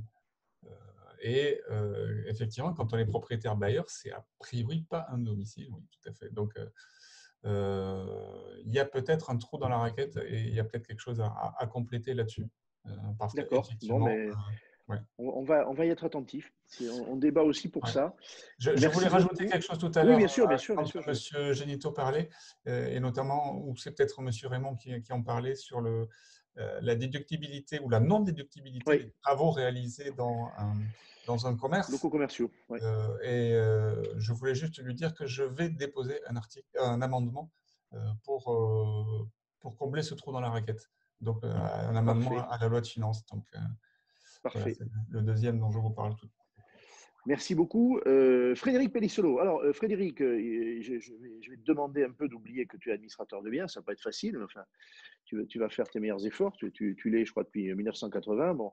Mais là, tu représentes la propriété immobilière. Alors, avec un regard qui, j'imagine, sur beaucoup de points est commun à celui des gestionnaires. Donc là, n'y reviens pas, c'est pas utile. Et puis peut-être un regard un peu particulier, d'abord parce qu'il y a des propriétaires qui gèrent eux-mêmes. Voilà, je ne porterai pas de jugement là-dessus, donc ils peuvent avoir des problèmes spécifiques. Et puis globalement, c'est sur cette ambiance générale, avec les diverses mesures qu'on évoquait, que je voudrais ton regard. Est-ce que l'ambiance est à l'investissement locatif? Parce que s'il n'y a pas d'investissement locatif, les gestionnaires ne risquent pas d'être sollicités, ni les promoteurs, ni les conseillers en gestion de patrimoine. Est-ce que l'ambiance est à l'investissement? Qu'est-ce qui gêne aujourd'hui? Qu'est-ce qui est le plus bloquant, notamment de tout ce qu'on a évoqué? Est-ce que c'est la fiscalité? Est-ce que c'est l'administratif, permis de louer? Est-ce que c'est l'empêchement de fixer le loyer comme on veut? Frédéric? Tu m'entends? Voilà, c'est bon, on t'entend, très bien. Oui, merci de me donner la parole. Oui, en fait, j'allais dire, c'est un peu tout. Hein. C'est-à-dire qu'au départ de notre conférence, on parlait des nouveaux bailleurs, des investissements Pinel, donc on fait venir de nouveaux bailleurs. Moi, je dirais, aujourd'hui, il faudrait d'abord les garder. Gardons déjà ceux qui existent. Et aujourd'hui, qu'est-ce qu'on constate? C'est qu'on les décourage de partout. Alors, je voudrais quand même signaler plusieurs choses. Parce que j'ai entendu des choses qui ne sont pas fausses, bien sûr, mais elles mériteraient d'être complétées. Premièrement, au niveau du permis de louer. Le problème du permis de louer, nous, on n'était pas défavorable à l'UNPI sur la mesure. Pourquoi? Parce que le texte, lui, il parle de zones où on a de l'habitat dégradé, uniquement de zones. Et on dit que l'habitat peut également concerner plusieurs ensembles immobiliers. Sauf que le texte, il a été dévoyé par les élus locaux, c'est-à-dire qu'ils l'étendent à toute la commune. Alors moi, qu'on nous montre des communes où l'habitat est dégradé partout. Donc là, il y a un problème dans l'application. Bon, deuxième chose, c'est concernant l'encadrement des loyers. Bon, l'encadrement des loyers, la loi, nous, on l'a combattu. On la combat toujours, puisqu'on a… Vous l'avez attaqué même. Ah oui, on avait déjà gagné une première fois, mais là, on y retourne avec la nouvelle version. Bon, on est au Conseil d'État, au tribunal administratif. Pourquoi? Parce que la loi, qui ne nous convenait pas, mais elle fixe quand même des conditions. Et à chaque fois, la loi n'est pas appliquée. Elle n'est pas appliquée dans ces conditions. D'ailleurs, pour l'encadrement des loyers, j'ai ressorti les textes. Il y a 4 conditions à remplir, avec des conditions précises. Eh bien, là, c'est peut-être un scoop dans la procédure que nous menons au Conseil d'État. Nous attendons toujours qu'on nous présente, ne serait-ce que le rapport qui fixe les 4 conditions qui sont imposées par la loi. On ne l'a pas. C'est la loi du 24 mars 2014. C'est la loi Allure qui a fixé un cadre précis pour pouvoir encadrer. Conditions précises et en plus, si tu veux, on peut le dire, c'est l'écart important entre le niveau de loyer moyen constaté dans le parc locatif privé et le loyer moyennement pratiqué dans le parc social, un niveau de loyer médian élevé, un taux de logement commencé rapporté au logement existant sur les 5 dernières années faible, des perspectives limitées de production pluriannuelle de logements inscrits dans le local de l'habitat et de faibles perspectives d'évolution de celle-ci. Bon, par exemple, tout à l'heure, on parlait de Toulouse. À mon avis, on doit pas mal construire. Donc, déjà, la 4e condition me paraîtrait déjà assez difficile à remplir. Et je rappelle, c'est 4 conditions cumulatives. Bon. Et il y a un autre problème, c'est que les statistiques, nous, on les a cherchées, on ne les a pas trouvées. Elles n'existent pas. La mairie de Paris parle d'une enquête effectuée en comptant des annonces de journaux, enfin des choses comme ça. Enfin, bref, on n'est pas dans le sérieux. Donc déjà, nous, ce qu'on demande, c'est qu'on respecte déjà les textes et qu'ils soient appliqués. Ils ne nous conviennent pas complètement. Enfin, les textes sont quand même, ont une certaine logique. Voilà. Alors aujourd'hui, nous, on se bat là-dessus. Pour revenir aussi, là, je reviens sur l'histoire de l'amendement anti-squat, c'est pareil.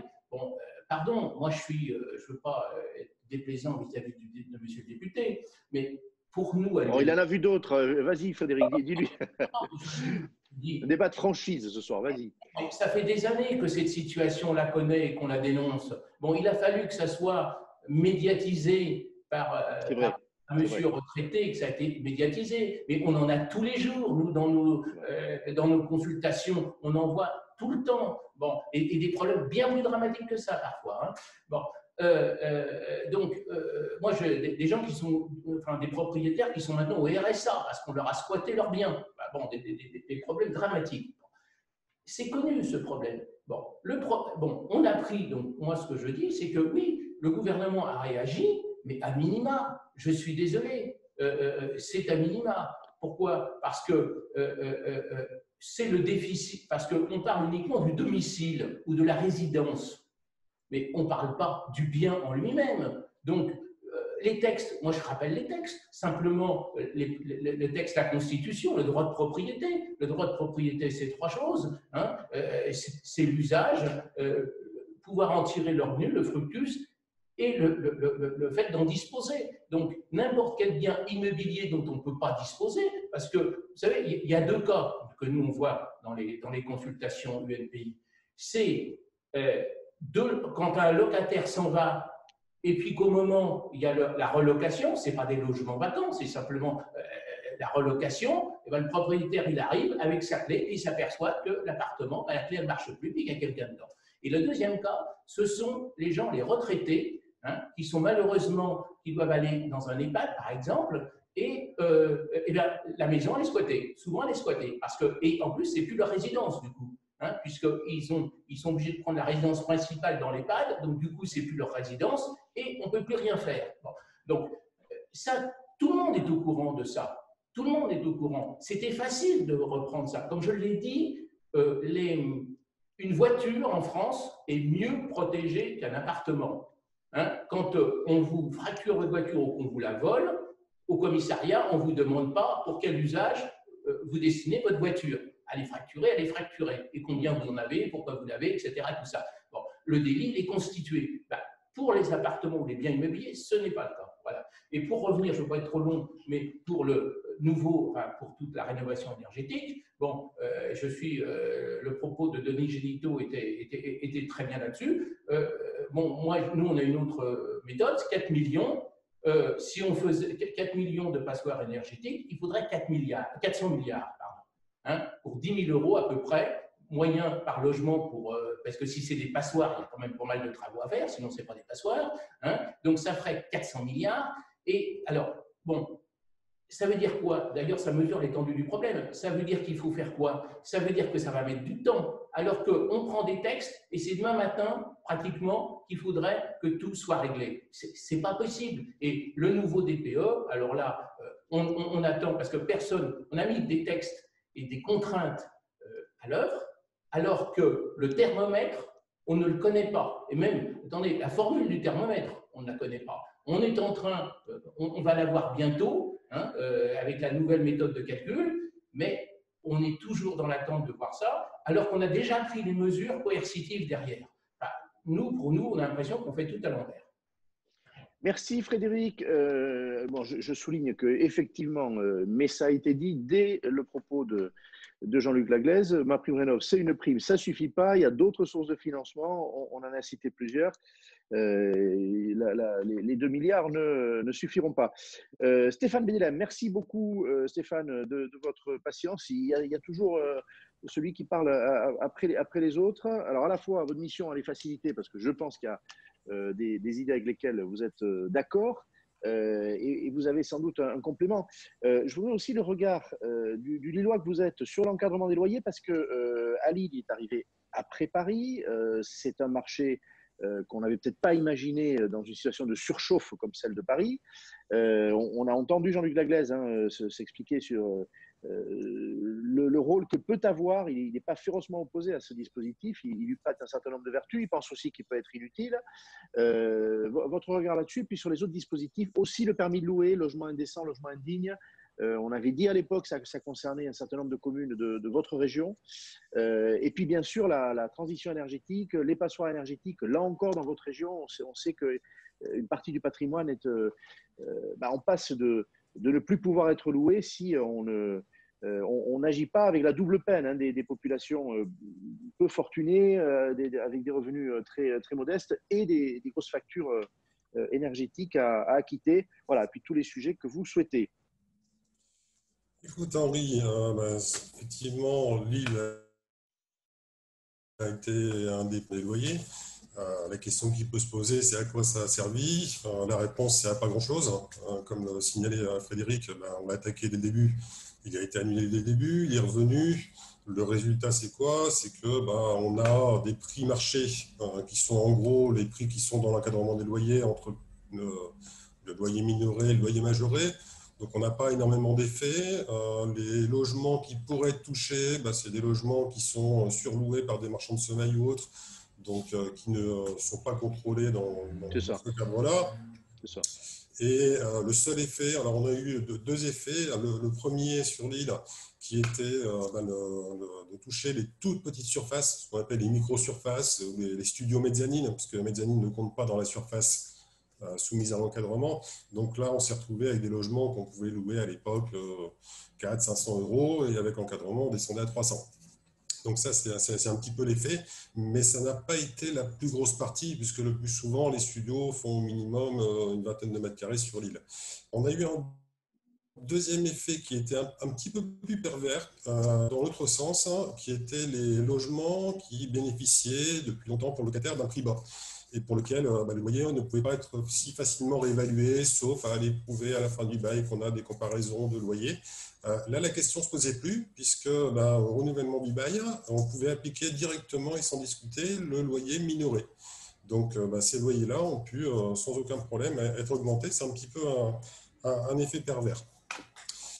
Est-ce que ça a conduit, pardon, j'intercale une question, j'aurais pu la poser aussi à Frédéric, par exemple, mais avec sa double mission de professionnel et de représentant des propriétaires, est-ce que l'encadrement peut conduire des propriétaires, j'allais penser à la même chose pour le permis de louer, là, toutes ces contraintes, est-ce qu'elles ne conduisent pas à réintermédier le marché locatif? On sait, confère le rapport du député Nogal, un collègue de Jean-Luc Laglaise, que les 2/3 du marché ne sont pas intermédiés, c'est-à-dire sont gérés par les propriétaires. Toutes ces contraintes, est-ce qu'elles peuvent conduire à plus déléguer aux professionnels ou l'inverse ou rien du tout? Avec l'exemple lillois. Oui, alors avant de penser à savoir si on peut favoriser, on va dire, le passage par l'agence, encore faudrait-il qu'il y ait des clients. Et là, l'encadrement des loyers, il y a eu deux effets.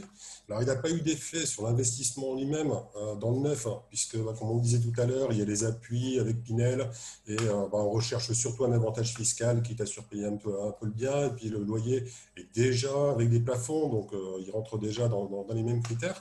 Donc, on n'a pas trop d'effet là-dessus. Par contre, dès que l'encadrement sur l'île a été mis en place, dans les semaines qui ont suivi, on a vu arriver tout un tas d'immeubles complets, vendus par des investisseurs qui se disaient maintenant que c'est encadré, je m'en vais. Et ces immeubles-là ont été rachetés par des marchands de biens, des promoteurs rénovateurs qui divisent en appartements, qui revendent à l'unité. Et la première surprise, ça a été que la plupart de ceux qui achetaient étaient des gens qui étaient locataires et qui achetaient en tant que propriétaires occupants. Donc c'est tout un parc qui est parti complètement de notre gestion.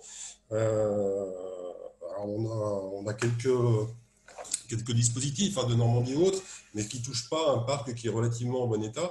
Donc, ça n'a pas aidé. Donc, clairement, ça a enlevé tout un tas de clients. Si je parle de mon cabinet, on est sur 15% de logements du parc locatif qui ont été vendus.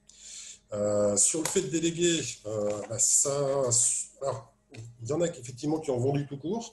Donc plus de délégation. Il y en a qui se sont dit aujourd'hui je rémunère mon agent immobilier, mais avec l'encadrement je vais perdre un petit peu, donc pour compenser je vais m'en occuper moi-même.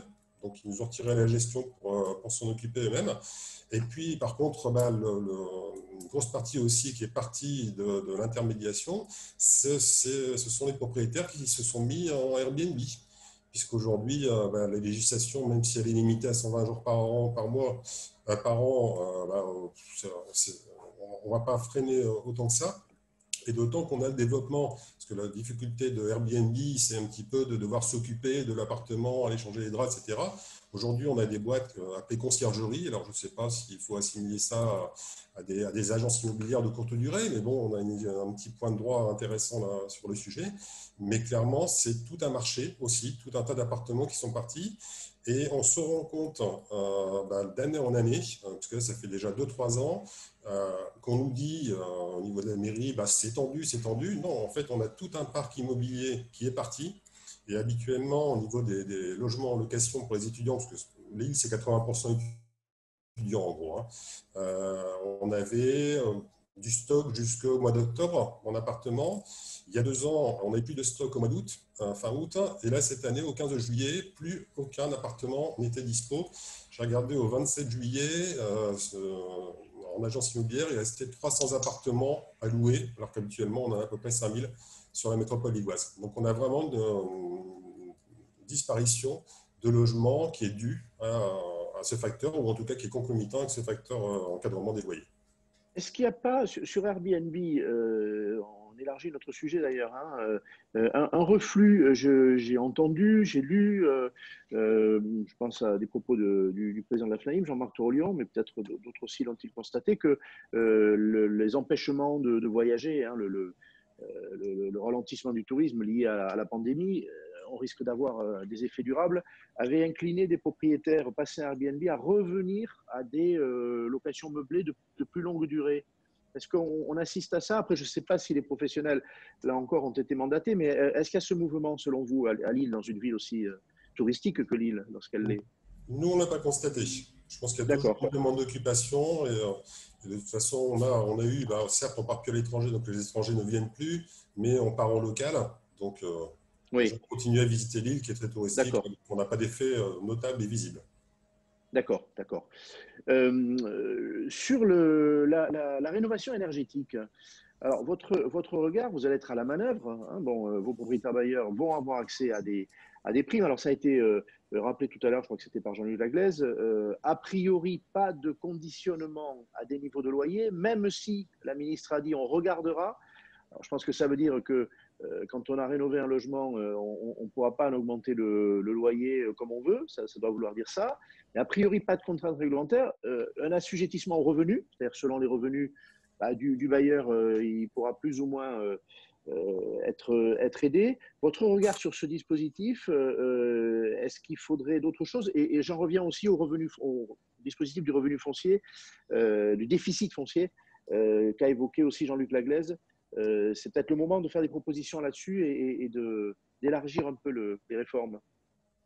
Sur MaPrimeRénov', la bonne idée, c'était de dire on va centraliser et donner une prime unique plutôt que d'avoir un labyrinthe d'aides dans lesquelles on ne se retrouve absolument pas entre les aides de l'État, les aides de la ville, les aides de la métropole, etc. Donc le fait d'avoir 47 pages, nous disait Denis Génito, 47 pages sur le site. C'est ça, donc un peu compliqué. Maintenant, ce qu'on voit, c'est que effectivement, la prime en elle-même, les montants ne sont pas énormes par rapport au travail qui doit être fait. La plupart des aides sont conditionnées à des garanties de résultats. Et une des garanties de résultats, alors je parle un peu plus des aides de la MEL ici en complément de la prime Rénov', mais quand on nous dit que la nouvelle étiquette énergétique doit être B ou C au lieu de E ou F, ça va résulter d'un audit qui va se faire sur les consommations réelles post-travaux. Ça veut dire qu'on a droit aux aides qu'une fois que les travaux sont faits, donc il faut préfinancer. Et comment aller expliquer à un occupant que la réglementation, la base du DPE, c'est 19 degrés la journée, 16 degrés la nuit. Je n'ai pas beaucoup de monde dans mes immeubles qui me demandent de mettre le chauffage collectif à 19 la journée. Donc, on va se retrouver de toute façon avec des étiquettes supérieures et des aides qui n'arrivent pas, quoi.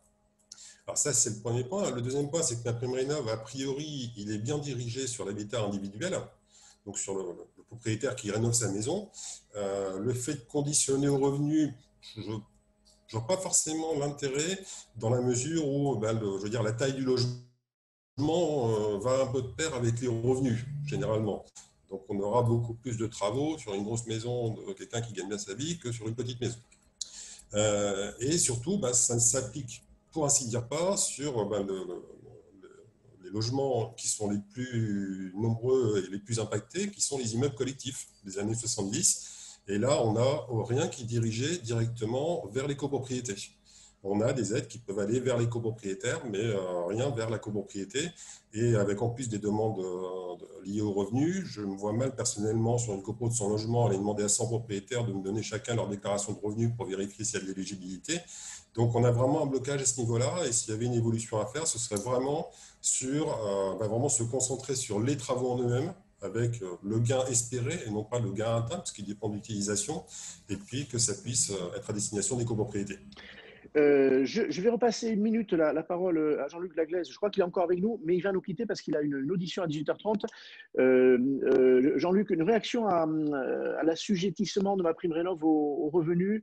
Globalement, le dispositif tel qu'il est conçu aujourd'hui par le gouvernement, il va arriver vers vous. Hein. Vous le jugez comment au plan pratique? Je ne parle pas de l'enveloppe des 2 milliards, mais les conditions faites.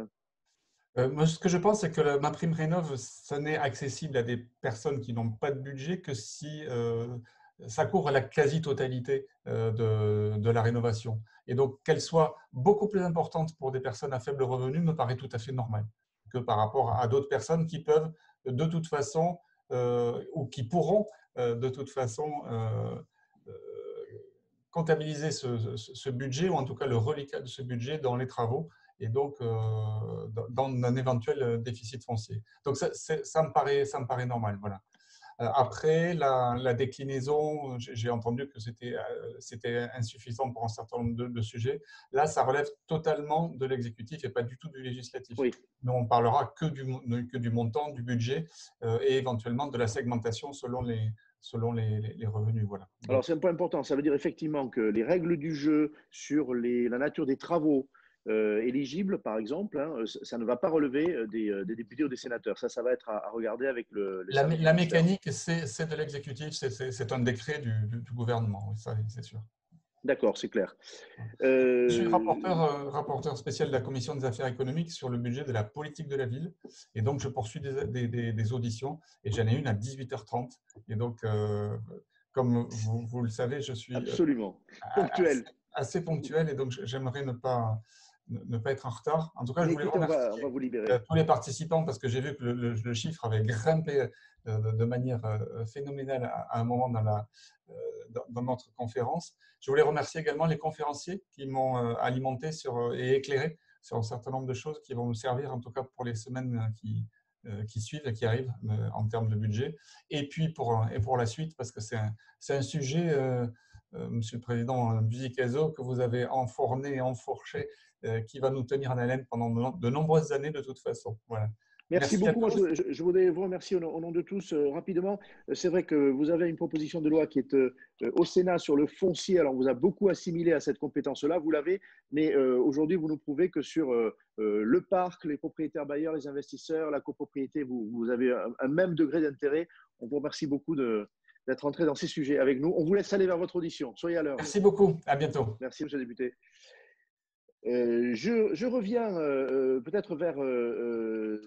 alors si, je reviens vers quelqu'un qui a demandé la parole. C'est Benjamin Darbouni. Je ne lui ai pas donné tout à l'heure, ce qui n'est pas bien, mais c'est parce que je crois que c'est Stéphane qui s'exprimait. Benjamin, il y avait une question. Alors, je ne sais pas si elle est décalée par rapport au débat. Non, elle est pas du tout décalée puisque c'est au cœur des débats. C'est l'amélioration des résultats des DPE. On n'a pas analysé la situation région par région parce que si on prend la région d'Île-de-France, on sait que pour améliorer les DPE, l'une des premières choses qu'on fait dans un logement, c'est le changement des huisseries. Et je voudrais rappeler que, pour prendre l'exemple de Paris, les difficultés que nous avons avec les architectes des bâtiments de France rend quasiment impossible la faisabilité au changement des huisseries en PVC et on doit travailler uniquement sur des matériaux comme le bois. Et quand j'entendais Denis nous expliquer qu'on avait 200 €, je rappellerai qu'une simple fenêtre de n'importe quel immeuble haussmannien en coûte quasiment 10 fois ce montant.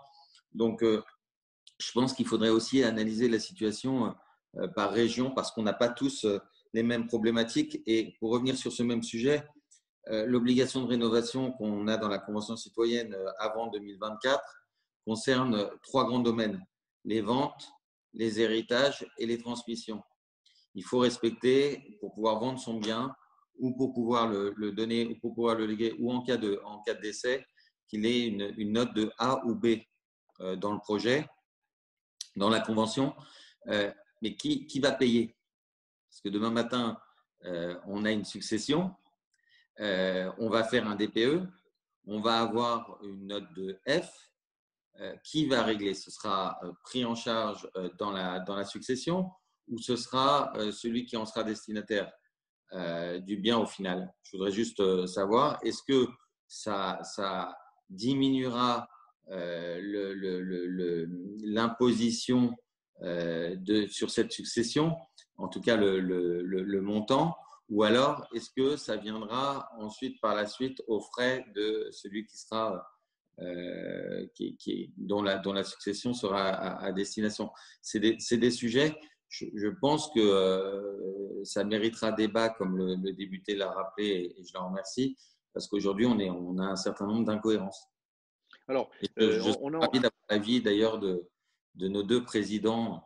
On va les faire réagir, même si on a pris un petit peu de retard, ça vaut la peine. Je voudrais souligner qu'on a appris de Jean-Luc Laglaise quelle était l'échéance pour le projet de loi qui sera déposé par Barbara Pompili et qui va traduire les attentes de la Convention citoyenne pour le climat en texte. Hein. Et ce que vient d'évoquer Benjamin, ça a été évoqué aussi tout à l'heure, c'est-à-dire les échéances, qui va payer quoi dans tel et tel cas de figure.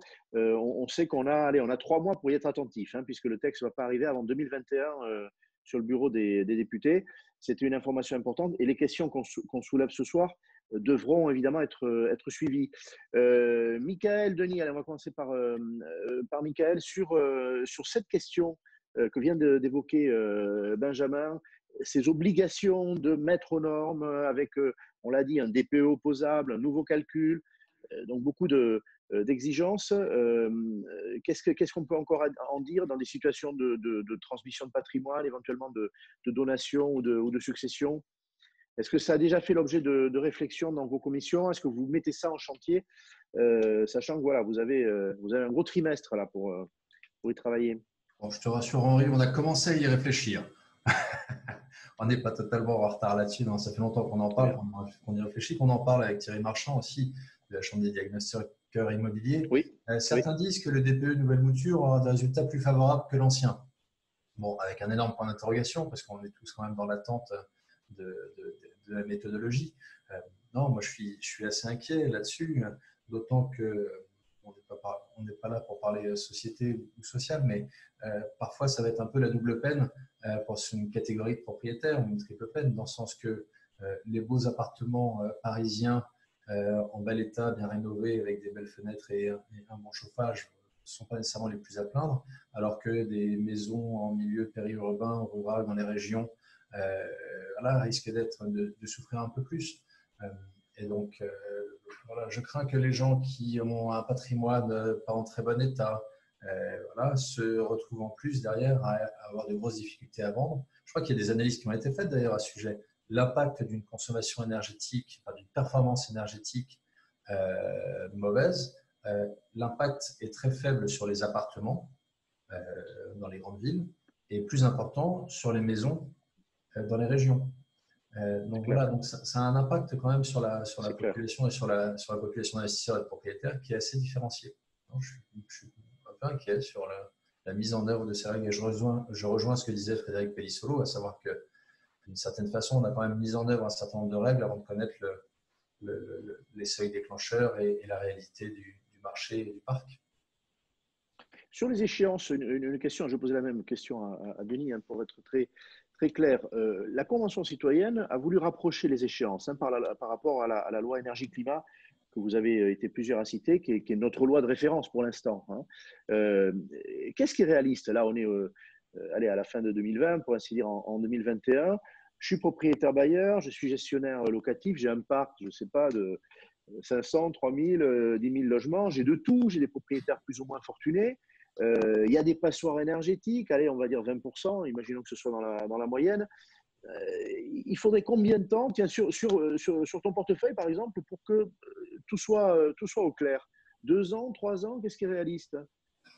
Alors, pour tout dire, depuis quelques semaines, quelques mois maintenant, je regarde le DPE de tous les baux que je signe. Oui, avec la signature électronique, depuis quelques temps, c'est un peu plus facile. On a moins de documents à feuilleter. Et je vais avouer ma surprise. On a quand même une proportion qui n'est pas insignifiante de logements qui sont en F ou en G, pardon. Et pourtant, portefeuille essentiellement parisien, banlieue parisienne, etc., etc. Donc, je pense qu'il ne faut pas sous-estimer quand même la réalité de ces logements qui vont devoir être rénovés. Ouais. On communique d'ores et déjà auprès des propriétaires sur le sujet. Je crains qu'un certain nombre fassent la politique de l'autruche et qu'on se retrouve dans des situations un peu difficiles d'ici 2 ans. Tu posais la question du calendrier. Je trouve que le calendrier de la loi et le calendrier actuel sont déjà assez optimistes et offensifs en termes de rénovation. Aller plus vite me paraîtrait plus causé. Est-ce que tu penses, après je poserai la question à Frédéric, après le propos de Denis, voilà, encore une fois, remettons-nous dans la logique qui est celle du rapport Honogal. Il faudrait réintermédier ce marché. Je pense que les professionnels qui en font partie ne seront pas contre ça parce que c'est gage de plus de sérieux, plus d'exigence sur la qualité des biens. Est-ce qu'on peut craindre, si les contraintes se durcissent, qu'un propriétaire dise « bon, ben moi, je vais m'en affranchir. Si je reste en gestion déléguée, je ne pourrai pas, parce que le professionnel, il va devoir mettre les choses au carré. » Est-ce qu'on peut, au contraire, assister à une désintermédiation si on met des toises trop exigeantes, des échéances trop exigeantes? C'est toujours un risque, de la même façon qu'un propriétaire qui veut discriminer n'ira pas chez un administrateur de biens, de la même manière qu'un propriétaire qui ne veut pas respecter l'encadrement des loyers n'aura pas recours à un professionnel. Je pense que, à l'inverse, notre rôle de professionnel et d'administrateur de biens, c'est d'avoir une relation de confiance avec les propriétaires et les accompagner. Donc, je pense qu'il ne faut pas qu'on leur mette le couteau sur la gorge au dernier moment. Donc, oui, il y a ce risque. J'espère qu'avec une clientèle qui nous fait confiance, on va leur apporter les solutions, s'il y en a. On me signalait d'ailleurs quelqu'un qui cherchait un logement pour son fils, tout à l'heure dans le chat, qui disait, c'était peut-être quand Stéphane parlait, le Lillois, que l'encadrement des loyers n'était pas respecté à Lille. Alors, j'espère que ce n'est pas par les professionnels. En tout cas, on avait cette observation. Un petit mot de Denis sur les mêmes sujets, ces obligations qui se profilent. Encore une fois, on a quelques mois pour y penser. Est-ce que Denis, ta commission planche déjà là-dessus pour que dans le futur projet de loi de Barbara Pompili, on ait des choses réalistes et non pas irréalistes? En fait, il est certain que le coût de la rénovation énergétique va impacter la valeur des biens, au même titre que l'étage, que l'exposition. N'importe quel investisseur va provisionner le coût de la rénovation pour fixer la valeur. Alors, c'est peut-être plus du ressort des commissions transactions que des commissions de gestion. Enfin, en tout cas, c'est un élément à prendre en compte. Oui, c'est un sujet sur la valorisation, c'est tout à fait juste. Tout à fait juste, on a évoqué… Je vois que ma batterie est faible, donc je recharge. Très bien, tu allais prendre les devants, d'accord. Pardon. Allez, voilà, je suis là. C'est bon? Je suis là. Pardon. Voilà. Alors, oui, donc c'est un sujet valorisation, c'est un sujet valorisation du patrimoine aussi, qui est à prendre en compte. Oui. Ouais. Les échéances, rapprocher les échéances, on a la loi énergie et climat qui nous donne une échéance au 1er janvier 2028. Est-ce qu'il est nécessaire d'aller plus loin? Certainement pas. Toi, tu dis ce 2028, c'est pas si loin que ça. Bon, c'est le 1er janvier, donc c'est 31 décembre 2027. Voilà. 331 kWh par mètre cube. Bon, tout est dit. L'idée, si on en reste là, tu dis c'est bien, quoi. Pas de surenchère. On a ça, et pour le tertiaire, on a le décret tertiaire, avec les économies sur 10 ans. Absolument. D'accord, c'est clair. Frédéric Pellissolo, pardon, Denis, vas-y. Encore un point, il y a toujours ce risque, effectivement, que le bailleur privé à qui le professionnel va dire « mais non, monsieur, vous n'êtes pas dans les clous, je ne peux pas m'occuper de vous », eh bien c'est qu'il gère lui-même son bien. Alors, ça fait la transition. Frédéric, est-ce que c'est un risque, ça? Là-dessus, tu es un peu schizophrène. Moi, ça m'arrange pour poser ma question. Bon, tu fais profession de gérer le patrimoine des investisseurs. Est-ce que tu dirais que plus de contraintes, c'est un élan vers la réintermédiation, parce que le propriétaire peut dire, bon, moi, je ne veux pas gérer tout ça, je délègue. Ou est-ce que si c'est trop dur, je dis, ben, moi, je vais échapper au contrôle, aux fourches codines. Si c'est un professionnel, je vais être obligé d'en passer par ses obligations. Si je gère moi-même, personne ne viendra y voir. Est-ce que c'est une logique, ça? Et est-ce que d'ailleurs, ça vous préoccupe à l'UNPI, parce que vous conseillez les propriétaires, et j'imagine que vous les conseillez plutôt pour respecter la réglementation que l'inverse? Oui, enfin bon, d'abord, moi, personnellement, je suis les deux, parce que je suis bailleur, personne ne me Voilà, tu es schizophrène, c'est ce que j'ai dit. Oui, je suis pour schizophrène, mais il faut avoir un métier dans la vie et il se trouve que je suis administrateur de biens. Bon, ça arrive, on peut être les deux. Bon. Non, mais ce que je pense, enfin ce qu'on voit plus exactement, c'est qu'on voit les deux en fait. C'est-à-dire que quand la réglementation se complique, on voit bien, elle se complique de plus en plus, on voit quand même beaucoup de bailleurs, de particuliers, ils voient la nécessité de s'adresser à un professionnel. Une deuxième chose aussi, c'est le vieillissement aussi des bailleurs. C'est-à-dire qu'un bailleur, moi je l'ai vu chez moi dans mon cabinet, j'ai vu des gens, on leur faisait que la location, et puis un jour ils sont venus et on leur a géré parce qu'ils avaient pris l'âge, ils ne voulaient plus s'ennuyer. Donc on voit cette catégorie de gens effectivement qui vient parce que ça se complique et on a besoin du conseil du professionnel, ce qui est plutôt une bonne chose. Et on voit aussi à l'inverse des gens, enfin une crainte qu'on voit, ça c'est dans la loi Nogales, on se dit, moi j'ai vu plusieurs personnes me dire écoutez, moi si on doit m'imposer des choses et que c'est l'administrateur de biens qui va décider de qui on met dans le logement, et moi j'aurais pu voir au chapitre, là effectivement, et en plus ça va me coûter plus cher, là peut-être, là je ne serais plus d'accord. Donc je pense qu'on a les deux cas. Et puis, alors, moi, je voulais faire une petite remarque par rapport à ça, parce que on répète là depuis quelques temps. Avant, on disait qu'il y avait l'intermédiation, c'était à peine 50% du marché. Maintenant, l'intermédiation, c'est plus qu'un tiers du marché. Bon, moi, je veux bien, mais elle est où la statistique de tout ça? Ou comment on a compté? Parce que moi, je vais vous dire une chose. Alors, ça n'a pas valeur de statistique. Mais moi, régulièrement, tous les jeudis, je reçois des adhérents. Et dans les adhérents que je reçois depuis plusieurs années maintenant, eh bien, moi, ce que j'ai constaté, c'est qu'à peu près 1 sur 2, c'est-à-dire que vient nous voir, disons, la moitié gère elle-même et l'autre moitié a un professionnel. Et ils viennent nous voir, même en ayant un professionnel, parce que parfois, ils ont des questions, des litiges, des problèmes. Bien sûr. Ils ont besoin de renseignements parce que le professionnel, bien sûr, il faut le contrôler. Merci beaucoup, Frédéric. Oui. Vas-y, je t'en prie. Question aussi, la statistique des 2 tiers, 1 tiers, j'aimerais bien qu'un jour qu'on me l'explique, parce que j'avoue que je ne la connais pas. Voilà.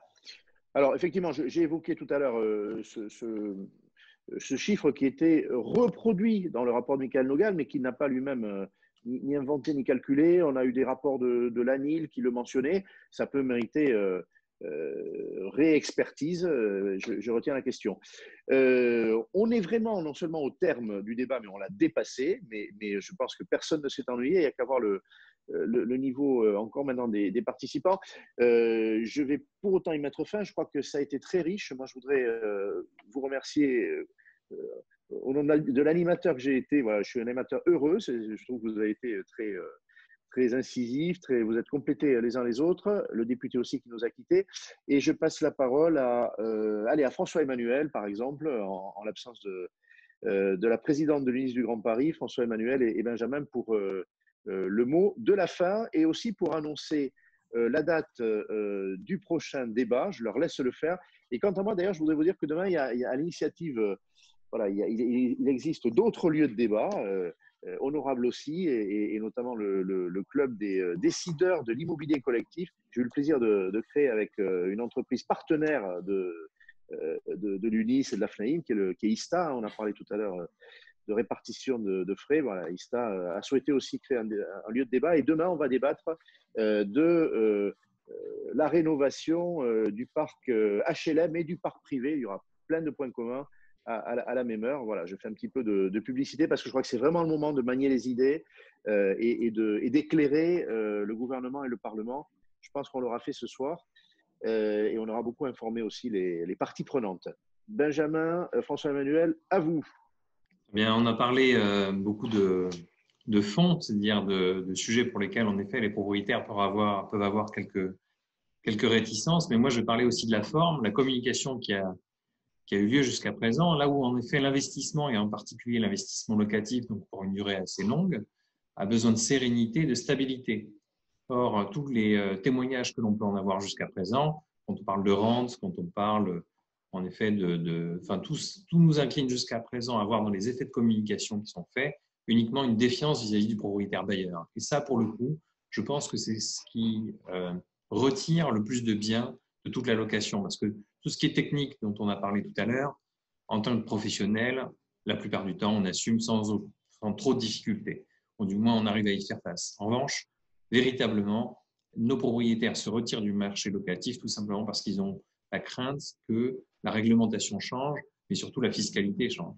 Donc, il faudrait vraiment avoir le grand soir fiscal dont on a parlé tout à l'heure et que les choses soient entérinées de façon, on va dire, durable. Voilà. C'était vraiment un mot de conclusion parce que tout le reste, bien sûr, sur le fond, a toute sa valeur. Mais c'est, je pense, véritablement aussi, ce serait un signe un jour d'un bon, voilà, c'est très favorable. Alors je souligne, François-Emmanuel, je reprends juste la parole 10 secondes pour souligner qu'on a maintenant un haut commissaire au plan. On va replanifier dans ce pays. Peut-être que pour le logement, ce serait une très bonne chose parce qu'il faut donner de la stabilité. Eh bien, mine de rien, je pense que c'était une très bonne idée d'avoir un commissaire au plan. Dans le cadre de mes études, je l'en avais rencontré peut-être le dernier d'entre eux. Et j'avais trouvé ça extrêmement intéressant et il serait temps de se projeter au-delà du quinquennat, sachant qu'un quinquennat maintenant 3 ans, donc voilà, plus rien, voire même les 100 premiers jours, hein, comme on le sait très bien. Merci. Allez Benjamin, ce sera vraiment le mot de la fin, décidément. Benjamin? Je souhaiterais au nom du cercle remercier tous nos invités parce que le débat a été riche et effectivement, on a pu aborder tous les sujets. Je suis sûr et certain que ça permettra à tous les auditeurs d'être un peu plus informés qu'ils n'étaient et c'est une excellente chose. Moi, mon mot de la fin, ce sera essayer d'analyser avant d'annoncer, voilà, tout simplement. Je pense qu'aujourd'hui, les effets d'annonce nuisent aux professions que nous représentons. Et je pense que si on prenait un petit peu de recul, on éviterait des débats et de prendre trop de temps pour aboutir au même résultat. Bon, mais c'est vrai, écoute, voilà, allez, je reprends la parole pour dire que je n'ai pas senti ce soir de passion au mauvais sens du terme. Hein. Il y a eu beaucoup de respect entre les débatteurs et je pense qu'on peut en sortir avec des points aussi de sérénité et de réassurance et puis plein de questions. Mais le combat continue, hein. Le député l'a dit. Il faut ferrailler, il faut défendre un certain nombre de points que collectivement, ce soir, j'ai l'impression que vous avez souhaité, y compris le parlementaire qui était avec nous. Merci beaucoup. La date. Et nous nous retrouvons. Alors, nous nous retrouvons. Allez, qui a la date qui la connaît par cœur ? 3 novembre. 3 novembre, 17h. Bon pied, bon oeil. Portez-vous bien, soyez sages.